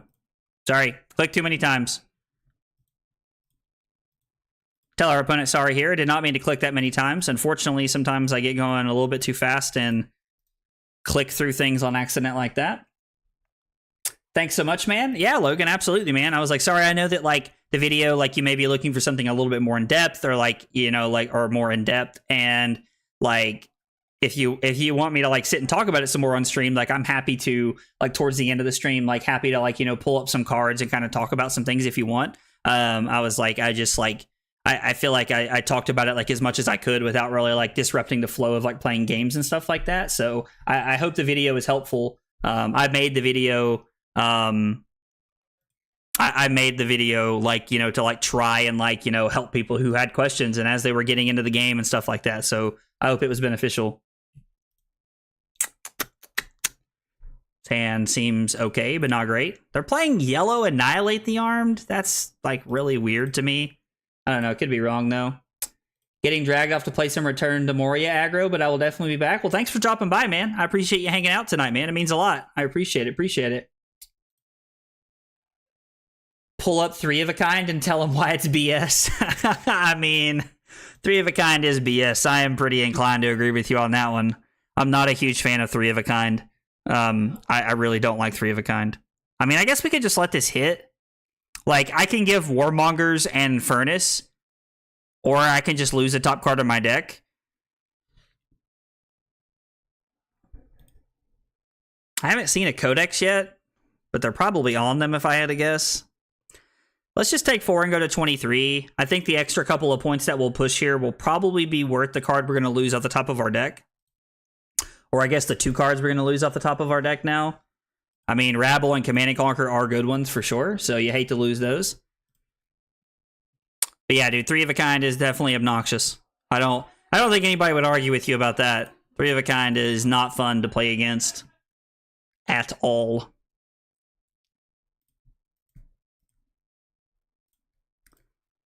So, Kadachi.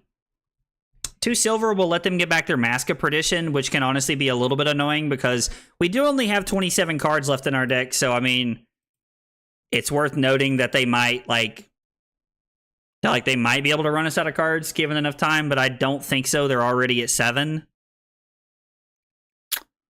Let's go ahead and throw Bittering Thorns here. This is, like, a good card considering we know that they're out of 0 for 4 defense reactions. I don't think there's an assassin defense reaction that's just going to, like, blow us out or anything. Oh, man. Shoo. Codex of Frailty as well. Dude, I remember when Codex of Frailty got printed, I remember being like, there are some times as a card player, you just immediately see cards and you're like, God, this is going to be miserable. Like, nobody wants to play against this. You know what I mean? Like, and that was definitely, like, close to being one of those times for me. Like, 100% close to being one of those times. Like, it was, like Codex of Frailty is not a fun card to play against in any fashion. There's no point in making it cost less. And then we'll come in for 2 here. No Shuko triggers, so there's no point in getting the Phoenix Flame here. We also have Snap. So if our opponent decides to give us a card here, we could Snap. I don't think we would, but we could if we wanted to. Their last card is probably Codex. They haven't seen one yet, and they just blocked with 1, so they probably just got 2 in, like, 1 hand or something. That's why they printed 1 for Dromai. Dude, Dromai did not need any help. Dromai was already very good. So, I mean, I don't personally think Dromai needed any help, but, like, she definitely got a card, though. Like, I mean, the card she got is good. Tome is insanely good. Tome is up to, like, $68 after she won the Calling. Now, I mean, she was also, like, 5 of the 8 decks in the Calling, so, like, pretty good chances, you know what I mean? I mean, when your deck is, like, you know, 62.5% of the top 8, like, it's insanely good. Nope. Sorry, my foot warmer turned off. All right, well, let's go Kadachi. Do I have both my Phoenix Flames? I do.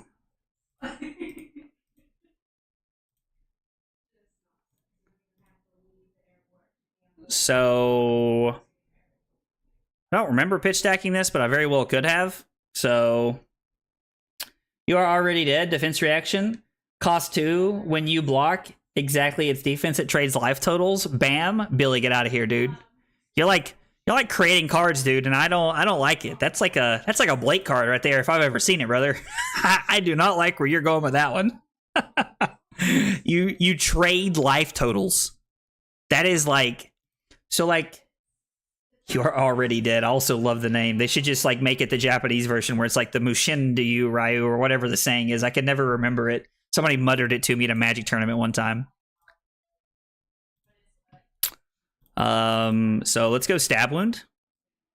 This is for 2. Like, this is literally just for 2 with no one-hit effect because my opponent was actually smart enough to block both of my Kodachis.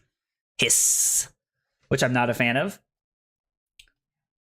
When you block exactly its defense, then trade life totals. Like, I mean...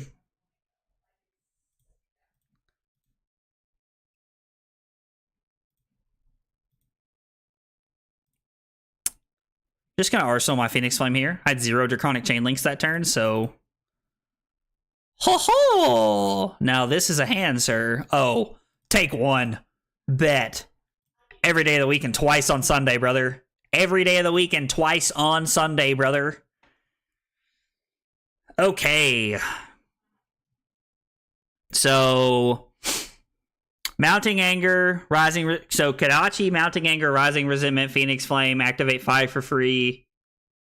And then Breaking Point? Oh, yeah. Oh, yeah. And God said you love to see it.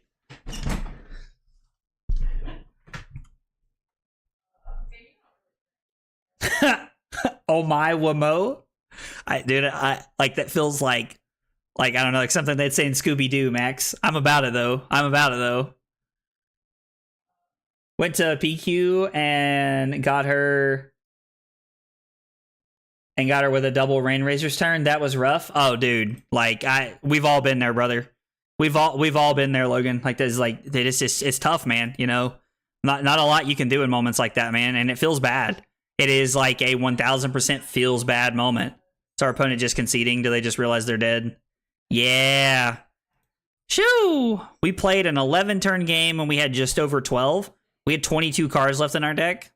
128 damage threatened. So that's a good note because it means that if you do ever just get bored, you can just jam cards in your deck and just play Mask of Momentum. Now, my opponent may have not played perfectly, so that's like all up to interpretation just a little bit there. So, yeah, but Logan, we've all been there. Lexi stuff, dude. Lexi stuff. Just a thought, lol. I mean, Billy, dude, like, it's definitely a thought, brother. It's definitely a thought. One interesting play there may have been to pitch for the Flame to get the Shuko trigger. Then the double strike second hit is still 1. You talking about the turn, like turn before last, Paneros?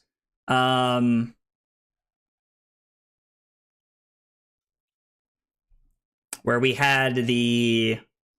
we have it? Oh, we did have a double strike. Yeah. So the double strike second hit is for 1.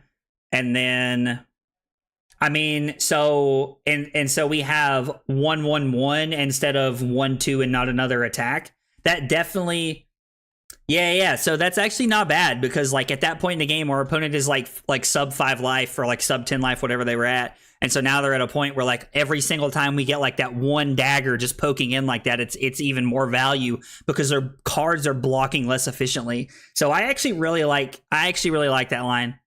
Like, that's not something that I even thought about in that moment, and had I been playing at a ProQuest, I may have taken the time to think about that kind of line, but I really like that, actually. That's a really good line, Paneros. Good eye there, buddy. That's a really good line. I like that a lot.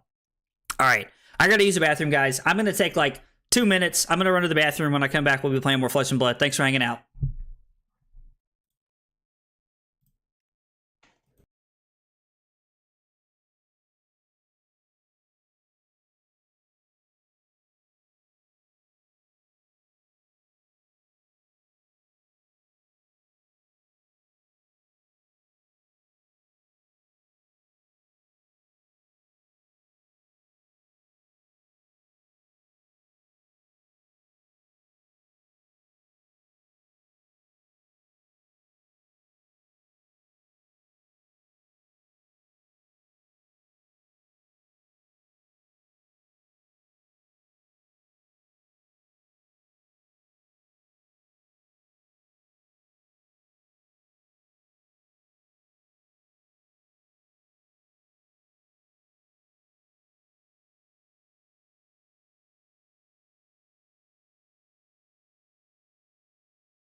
Okay, short bathroom break and we're back. Let's go ahead and jump in to another game here.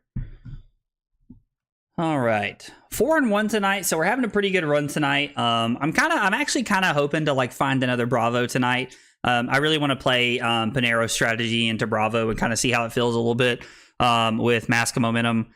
But if I end up not being able to find one, then probably what I'll end up doing is I'll just like whenever like the next time I get to play Fi. Probably be Friday. I have to be out the office tomorrow for training. But then on Friday I'll be working from home. So I'll probably try to play a little bit in between, like when I'm like, you know, in meetings and stuff like that. So maybe try to find a Bravo game and see what I can make happen. This isn't Fortnite? No, sir, it is not. This is not Fortnite at all. I will be on to play Fortnite with y'all in a little bit.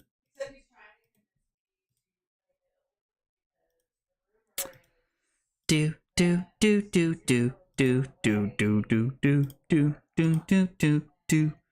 All right, so against Dash, this is probably more like style like aggro, like maximum velocity, like just trying to run you over, like less items kind of thing. So we're still going to be on Mask of Momentum, and I think we want our 60 cards, or 57 cards, plus the empowerments. Empowerments help us push Mask and can make our opponent's hands very awkward at times. So I think we just want to be playing offense like that.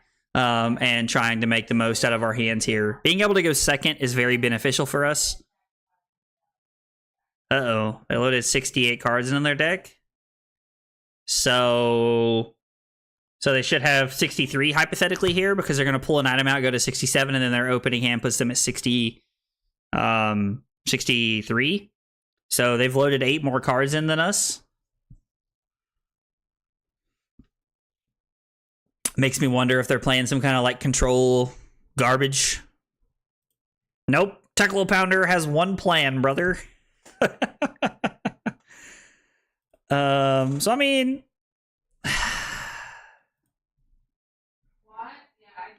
so Kadachi, Brand, Kadachi, Phoenix Flame for 1, Blaze, Lava Burst. I mean, it's a pretty good hand. Like, and it's 1, 2, 3, 4, 5, 6 chain links. So I do have to say the one thing that'll help them this game is the Galvanic Bender. I've been playing against a lot of people.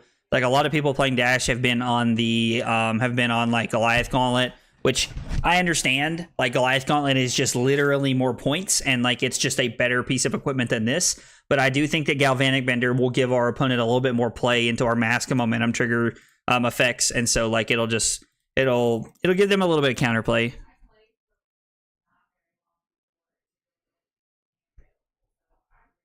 Okay, them giving us that equipment there feels really good for us. Brand with Cinderclaw just makes things so... Sorry, Brand with Cinderclaw just makes things like so convenient to like really like turn on our Fi ability over the course of the game. Like over the course of like a turn, like and a game. I mean both really, to be honest. God, I'm just hoping they don't have like a max V hand to start with, because like if they have like a really big harpoon hand, or like if they have like a really big like max V turn to like start the game, like they can definitely get on the front foot pretty quickly here. So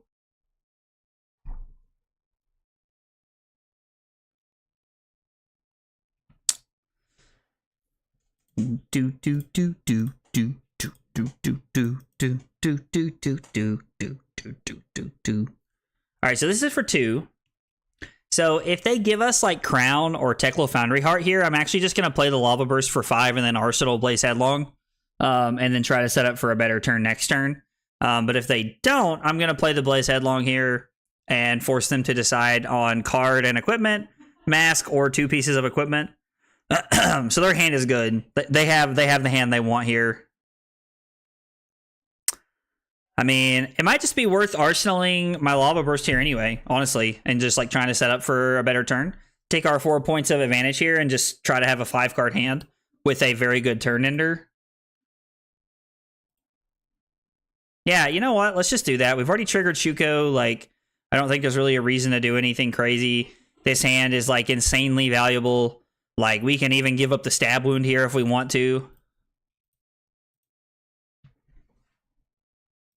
Because, I mean, a 5-card hand from Dash can push, like, you know, 20, 25 points, like, pretty easy here.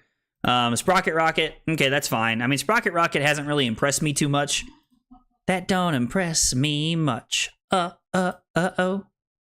Much like Shania Twain said, Sprocket Rocket does not impress me very much. Ho ho! That's a good one. So 20-point turn overall.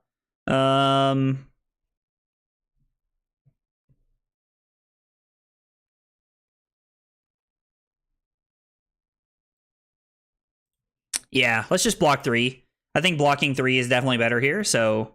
Oh, they're gonna barrel shot us too. For 4? I mean, doesn't really seem worth here, but... Okay. I don't know, that isn't like... It's only for 4. Like, it's not even for 5 here. Like, you just use Accelerator on that. Like, I don't know. Like, I mean... And then my opponent concedes?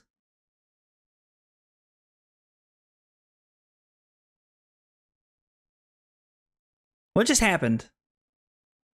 What just happened? All right, well, let's try this again, and this time we'll try to play a real match. That was weird. Sometimes, man, like, sometimes people. Playing against Max? Yeah, I think we want to go second against Max, too. Good luck, have fun. We definitely want momentum here. They get some like pretty like decent one-piece blocking equipment, but I think we're just still trying to like push through damage here. So we're gonna sideboard the same way we do with Dash and just try to play offense as quickly as we can here. You know, it wasn't going to get better than that and dipped. I mean, yeah, like it definitely seemed that way. Definitely seemed like he was just like, well, that was my big turn. I guess I'll just go home now. Well, see you later. Like, that's kind of what it felt like. Yeah, I can kind of agree. Best game of the night? Nick. Yeah, something like that, brother. Something like that. Let's block with Warmonger's Diplomacy. I don't want them to be able to put an item in for free here. So, pretty okay just block. I'm pretty okay blocking here on turn 0. Banksy me. Banksy me. Coward. He shouldn't have Banksy'd me there. Definitely correct decision that he made. Let's start with Kodachi. Kodachi. And then let's go Ronin Renegade.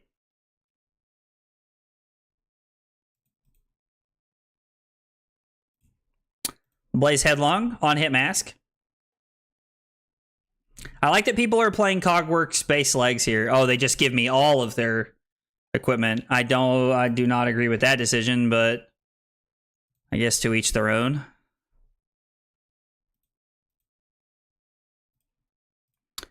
Activate Phi. Come in for 1.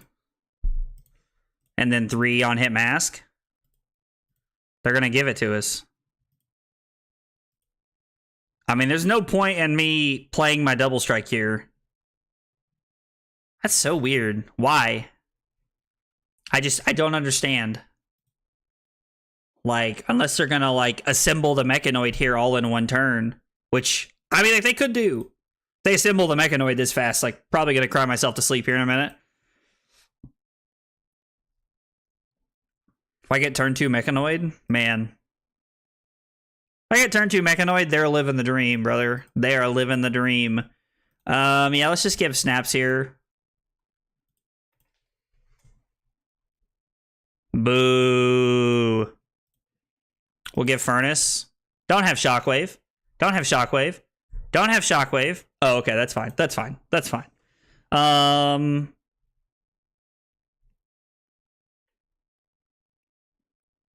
Yeah. Yeah, let's just go 23 here. How are you feeling about heavy hitters as a Bravo main? I'm stoked. So the style of play that I gravitate towards is Ninja and Guardian, which is very, very opposite. Like, those are the two styles of play that I gravitate towards, but they are very opposite. I'm honestly stoked. I loved Oldham. I played the crap out of Oldham, dude. Like, I love Bravo. I just think there's better stuff for me to be doing right now. So, dude, I'm pumped for heavy hitters, Logan. I think heavy hitters is going to be a lot of fun. Yeah, I think there's going to be a lot of good stuff that comes from that.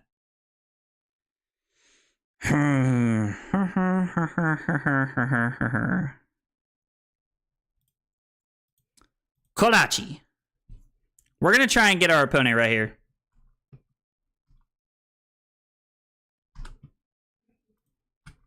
We're going to try and get our opponent right here. Brand. They're going to give us heart. Hook, line, and sinker. Ah, you love to see it. Ah, the crowd goes wild. Ugh. The crowd goes less wild. Ugh.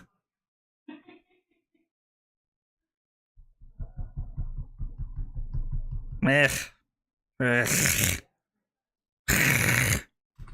This is weird. I was not expecting to draw back-to-back snatch right there. If the weird noises and facial expressions did not tell you anything. If we play against each other at ProQuest, I will not make those facial expressions to give away what I'm drawing, I promise.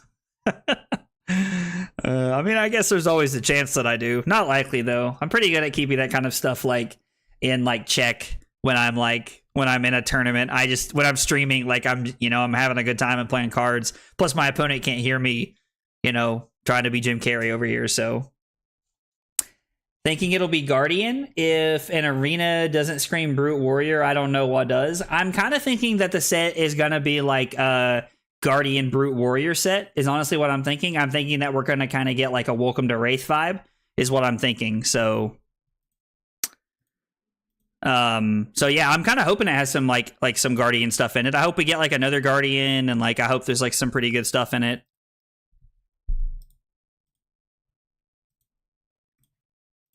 Wee!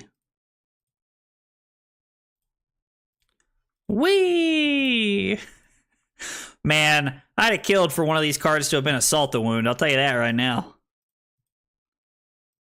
What? 1, 2, 3, 4, 5, 6, 7, 8. 9 chain links this turn. 9 chain links. I don't even care about how much damage it was. I care that it was 9 chain links. Everything else I can figure out later.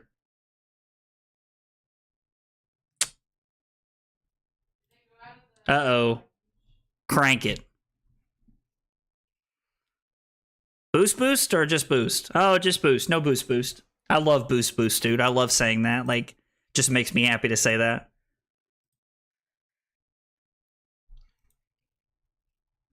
Yeah, let's just take 5 here. Like, we got a pretty good hand here. I mean, I guess, like, I can block the Lava Burst on the Banksy here. Oh, he's setting up for the suit.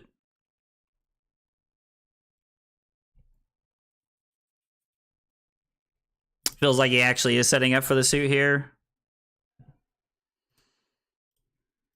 Kind of being funny, kind of being serious.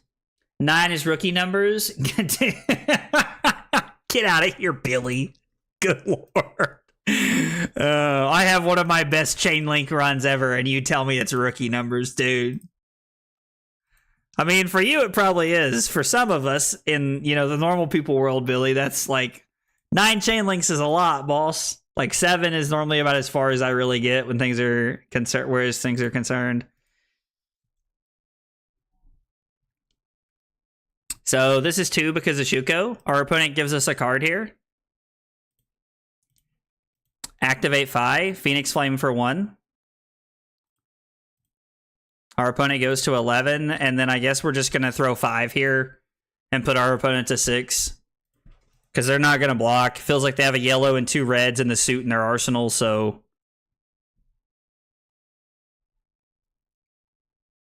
Oh no, they wanted to keep their high octane.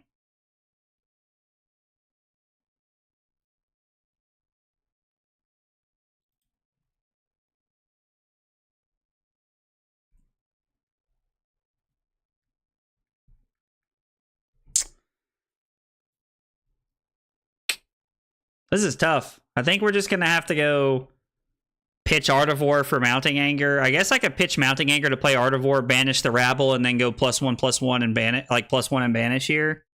I average those on Katsu, LOL. I mean, dude, like, I believe that. Like, that does not surprise me at all. I mean, our opponent's at 6. I guess I could just give Mask here. I think I have to take a little bit of a chance here that my hand is actually good enough to strip most of the cards out of my opponent's hand here. Let's go buff and banish. I think buff and banish is correct. And do we have both the Phoenix Flames? We do. So this is just a 1 for 4, but still it's a good card. So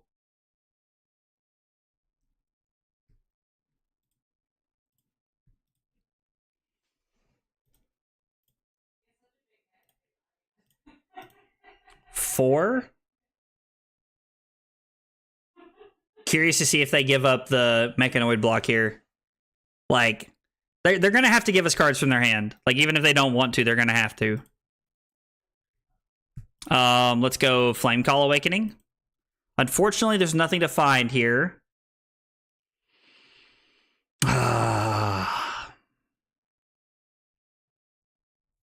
You can give me another card and go to 3. Okay, so you give me that. Activate this. Phoenix Flame for 2 here, and then Snatch is going to be for 5. Which means they technically have to give us 2 cards here to stop from dying, because they've already given us the Mechanoid. So they did technically give up a point here by not waiting to block. Now, I mean, I've already played, like, what? I've already played 1 Snatch. Like, I don't think our opponent's decision to, like, keep a card there is, like, crazy or anything. Like, to block with that early is, like, wrong.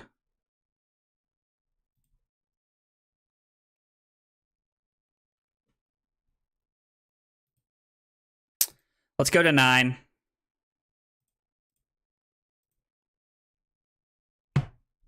We're just at that point in the game. So Mounting Anger. They give me the Mechanoid. Interesting. Again, like, I mean, I guess it still blocks for 5, doesn't it? No, it blocks for 4 this time around. So I don't understand why they're not blocking with it. Like, do they think I'm just about to get them or something?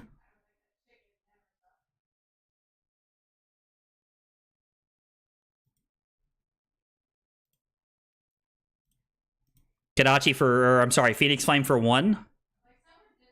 They block here. And then this is for 6 and you're dead. I don't understand. Like, you could have blocked so much more effectively that turn. Like, our opponent just did not play that last turn well at all. Like, I have so many questions for them. I have so many questions. Choose if you want a rematch. Yeah, sure, I'll play against this again. Like, I like playing against Max. I think it's really fun. It offers a lot of interesting lines here. They're going to go first, so we're going to keep... I think we're just going to run it back. I don't think there's any reason to change anything. We have to run our opponent over here before they're actually able to set up their Mechanoid. So I think we're just going to keep with that game plan. I mean, this is a pretty good hand here. Like, I guess the E-Strike makes it a little awkward, but...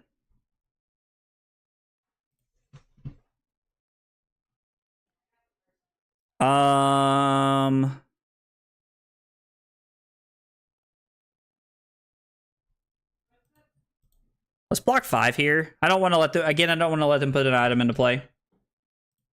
Yeah, Max, if your face is at what they did that game, or that last turn there, then I am also perplexed by their decisions. So it was an interesting last turn. They might have also just wanted to rematch and they were just done playing. That's also an option. So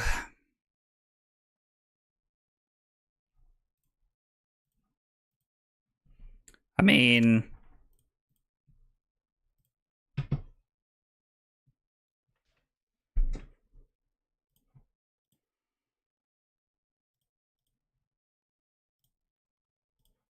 so let's go Brand for 3, which means if they want to stop Mass, they got to give us a card from their hand.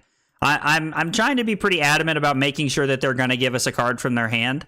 That they're not just going to get to, like, block for free here. Now, unfortunately, we will get to block with a Galvanic Bender on the last one here. There's nothing I could do about that. There might have been a way that I could have sequenced it better, but I don't think so.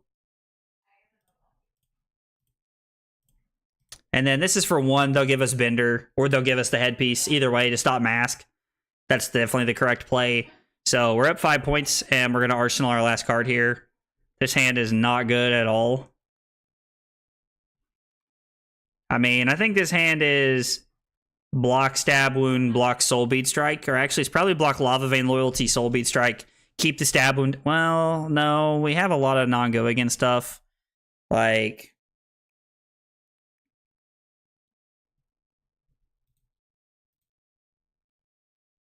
they only boosted one time, I'm pretty sure. So yeah, they only boosted once. So we'll block with the Soul Bead Strike to start with. This is a good blocking hand. We get to go Kadachi, Brand, Kadachi, Phoenix Flame into Snatch. So pretty decent turn. Couple of like on hits. Very spooky gameplay. It is the season. It is the season. Gain an extra action point here. Interesting. Kind of want to block Banksy if they crank and try to do some like shenaniganry here. They also didn't use their base legs last turn, so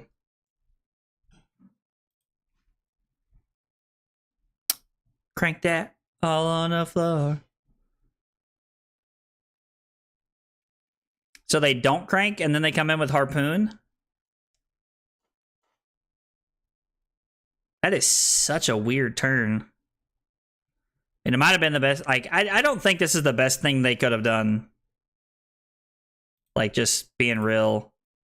So again, we'll block with the Soul Beat Strike, which is exactly what we blocked with the first time around to go to 38.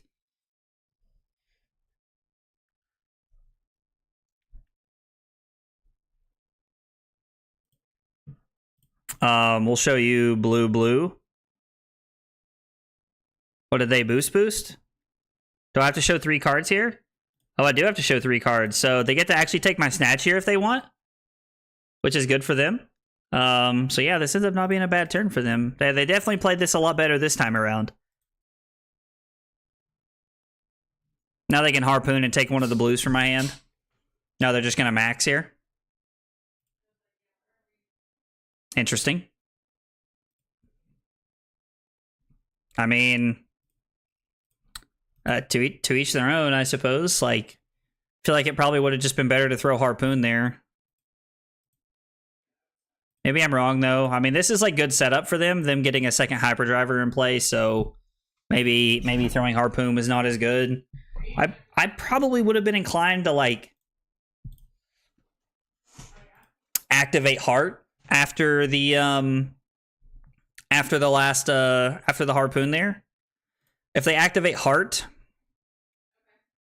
they can Hyperdriver and then Arsenal their Harpoon, which is definitely just a better play. Anytime you can have Harpoon set up in an Arsenal, like you're doing like really well. Like Harpoon is just such a great card. Okay,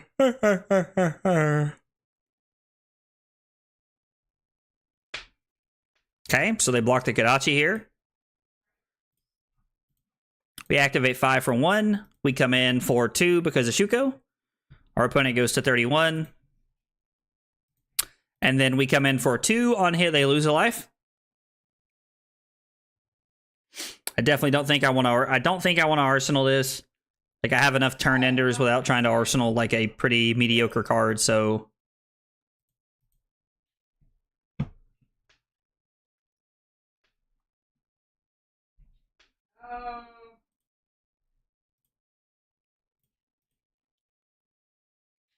that's a lot of resources. That's a lot of bodies.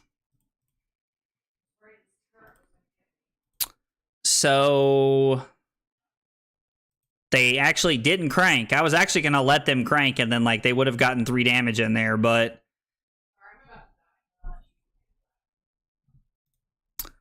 so let's go Kadachi.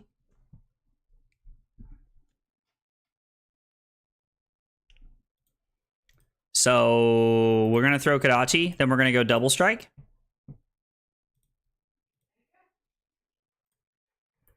And then we're going to go Flame Call Awakening. I was like, this requires a card from hand for them to stop Mask, which is perfectly fine with me. We're going to go double strike for 2.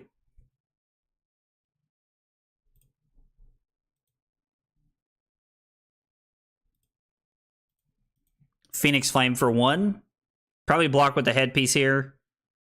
No, they're just going to wait and block effectively. Okay. I'm going to throw Snatch here and see what they do. They'll probably give a card in Hyper X here. Definitely be the correct play because this is on hit draw 2 cards.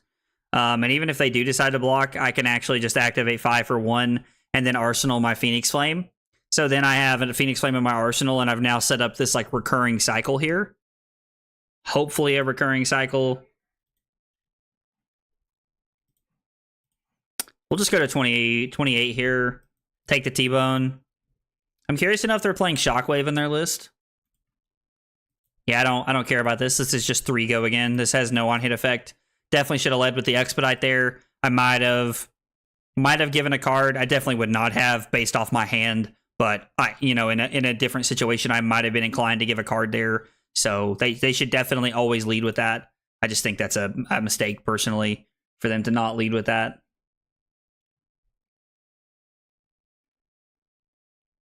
Plus, maybe there's some like really weird world where I give Furnace and a card. Like, I guess even if they have T-Bone there, they're just going to get my snaps afterwards, so it's not going to matter. But Mounting Anger.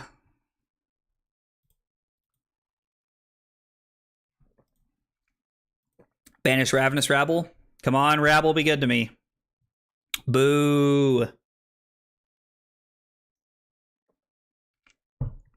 They can stop Mask here. Yeah, they can stop Mask here with 1 card.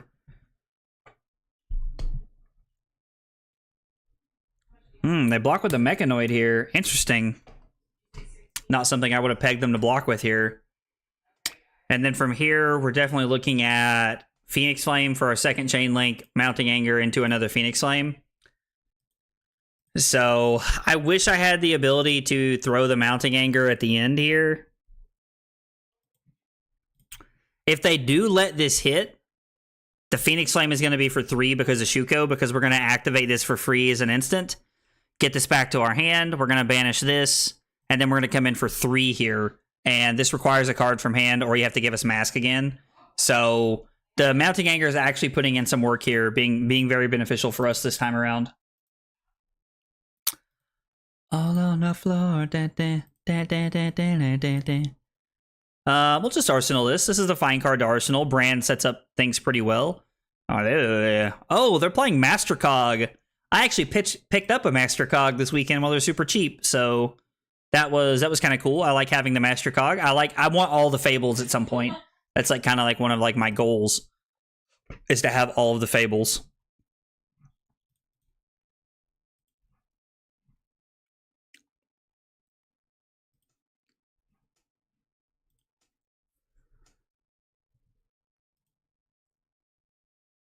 Crank that. Yeah, I'm just going to let him have the 3 damage here. It's not worth fighting about. Eat your heart out, Katsu? Absolutely, dude. Absolutely. All right, so we have a Brand here. I'm just going to pitch Art of War to play Art of War, and we're going to go buff and banish, and I'm going to banish my Soul Bead Strike.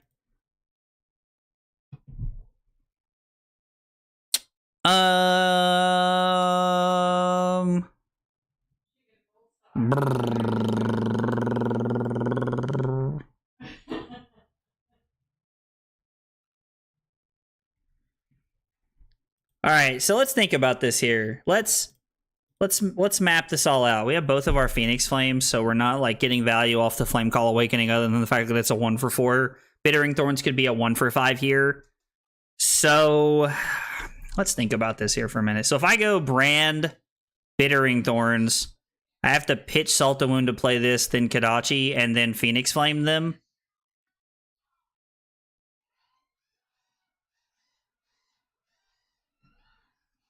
Carly's watching my short that I posted tonight about her. I can hear me screaming in the other room. Okay, so the other option is Bittering Thorns, Flame Call Awakening. I mean, I guess it doesn't really matter what order we play them in because we're going to be throwing a Kodachi regardless. So let's lead on Bittering Thorns. We're going to have one resource left for a Kodachi here, so let's throw Bittering Thorns. Bittering Thorns being a potential 1 for 6 is really solid. It just makes our next attack +1, right? Does it say our next attack? Your next attack. So we can make our Kodachi for 2 here, which doesn't seem that impressive to me. We're just going to come in for 3 because this requires 1 card for our opponent to actually like stop this here. And if our opponent does block here to prevent the mask on the next chain link, then we're actually just going to give them a Kodachi. But they don't. Well, we're going to come in with a 1 for 4 here. No effect, just a 1 for 4. They'll give us a card and heart to stop mask because they're at a point in the game where they physically have to, or the game is just over. And then we're going to come in for 1 with Kodachi. They go to 4, and then we're going to activate... Whoa, what? Did I just mess this up? Oh my gosh, it did matter. That's a complete fumble on my part. I'm not going to start the turnover on my opponent. I just complete mistake right there. Complete mistake right there. It's an easy 3 more points we would have been able to been able to throw there if I had not just punted with the Kodachi. So we taking away 1 to add 3. Yeah, that was just that was me playing not well right there. First like glaring mistake I've made tonight. I can say that. I'm just gonna take 4 here. If our opponent throws like an on-hit effect at us here, we'll block something. We'll block with Mask and we'll block with Furnace if we need to. Yeah, Max, that was not my most shining moment right there. If they have a blue in their hand and then they have the Mechanoid in their arsenal, I was like, they can play it, which is actually really good. So we're at a lower life total now than we were earlier, which is kind of scary. So let's just block 4 here. We're like they're at 4. We're not going to get Mask again, so there's no reason to like play to it here.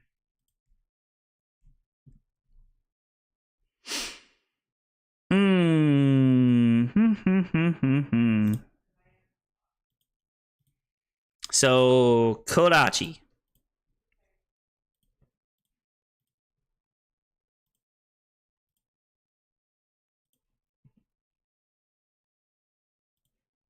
Let's play the Bittering Thorns and see if they just give us the Mechanoid here. I was like, I would if I was them, so... And then this takes a card out of their hand.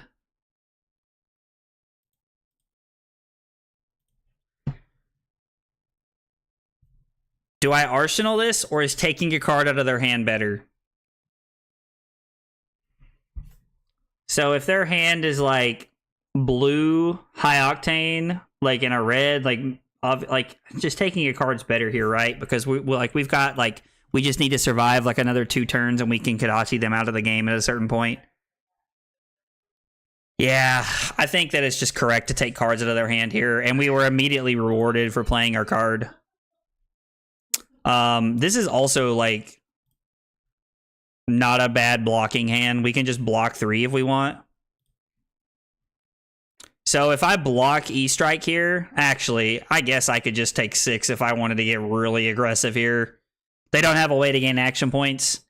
I mean, block 1, take 5, go to 6, and then my hand is Kodachi, double strike, 7.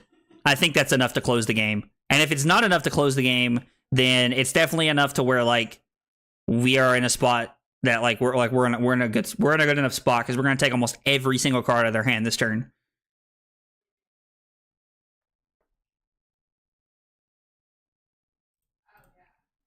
Okay.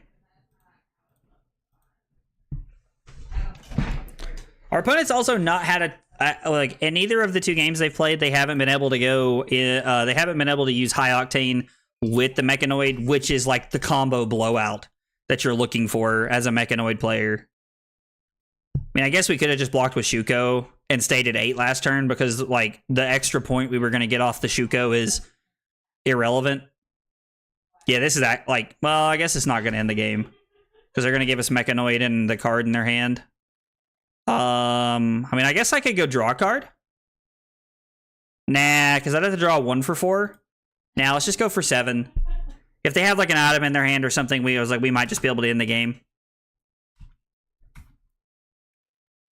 And now we get to end the game. Yeah, like the game's like super over here. So Kadachi into Rabble, Rising Resentment, Blaze Headlong into Phoenix Flame to end the game here. Because it does not matter how they block. We have 1, 2, 3, 4, 5, 6 chain links. They just can't block at all. It's just not possible. Double strike. I like that, Max. I like that. Double strike is really good late in the game. Like, double strike has been one of the better additions I've added to my list. I'm a big fan of that card so far. It's felt very clean.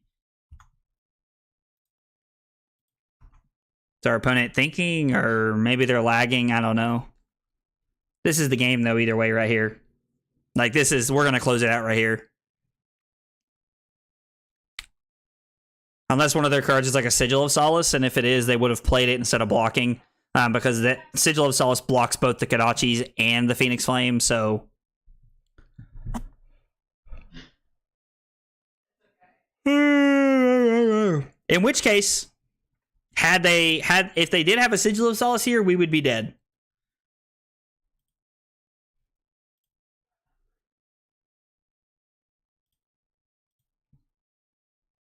Did my opponent leave?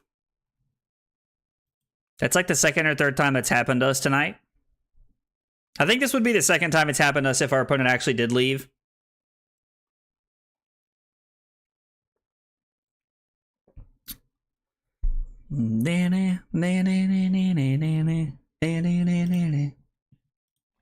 Oh,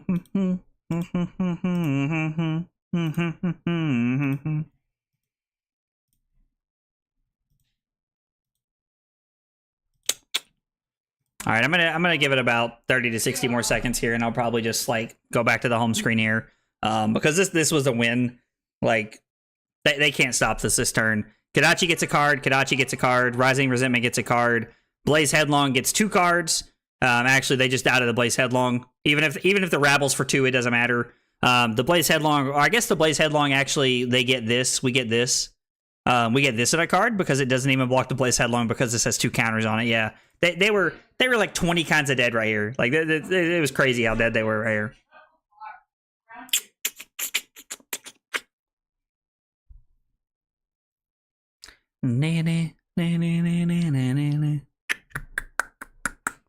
Whoa, dun, dun. All right, I'm going to assume our opponent just like left there, or I don't know, like their like internet, like something happened there. So. All right, well, guys, that's it for the stream tonight. Appreciate everybody hanging out, whether you're on Kick, Twitch, YouTube, wherever you're hanging out at. Guys, I appreciate y'all being a part of the stream. It means a lot. I've there's been a lot of new people who are like, maybe not new to my channel, but they're new to like getting to be in a stream and hang out and talk to me. So that's been a lot of fun. Being back on Twitch the last couple of nights has been really cool. I'm glad that Twitch is going in the right direction. So I'm happy to be a part of multiple communities as far as that's all concerned. 7-turn game against a 5 with a total damage threatened is 69. Nice, Billy. That's definitely champion material right there. 6-1 champion, dude. Thanks, man. I appreciate it. Yeah, I mean, 6-1 feels really good tonight. I really enjoyed the list. I think Bittering Thorns is a really good change to the list. I think that's just that feels a lot cleaner and a lot smoother to me right now. Paneros, if you're still hanging out in the chat, buddy, I am definitely going to try the Mask of Momentum into Bravo and see how that feels. See if that's maybe something that might give me some more value over the course of the game, instead of trying to use Mask of the Pouncing Link. So, but yeah, like everybody in the chat who said Bittering Thorns was really good, like last week, good call. It felt a lot cleaner than like the third Flame Call Awakening and the 2 copies of Spreading Flame. So, to everybody who said that, you guys you're more than welcome to say I told you so, because you guys were absolutely right. It feels really clean. So yeah, I'm trying to think. I don't really think there's much else to talk about as far as like deck and stuff tonight. I don't know. Had a good time and enjoyed playing it. tomorrow. I will be back tomorrow. Carly and I are playing pickleball after work. By the way, shot into my personal life. If you guys like to like play active things, like, and you like to get out and like do stuff and have fun, and something that doesn't require like some kind of crazy amount of like, you know, like athleticism, like look at playing a pickleball. It's a lot of fun. Carly and I bought like like 4 paddles and like a bag of balls to play with for like $40 off Amazon. So it's really fun, and we play it with our friends like once or twice a week. It's really cool. So I'm playing pickleball tomorrow after work, and then after that I will be back. Probably be a later night. I probably won't be live until somewhere around 8 or 9. But I will be live tomorrow. Going to be playing Fi again. Just really trying to work out the kinks and see if there's anything I want to change with some testing tomorrow. So thanks for hanging out, and see you then, guys. Have a good night, guys.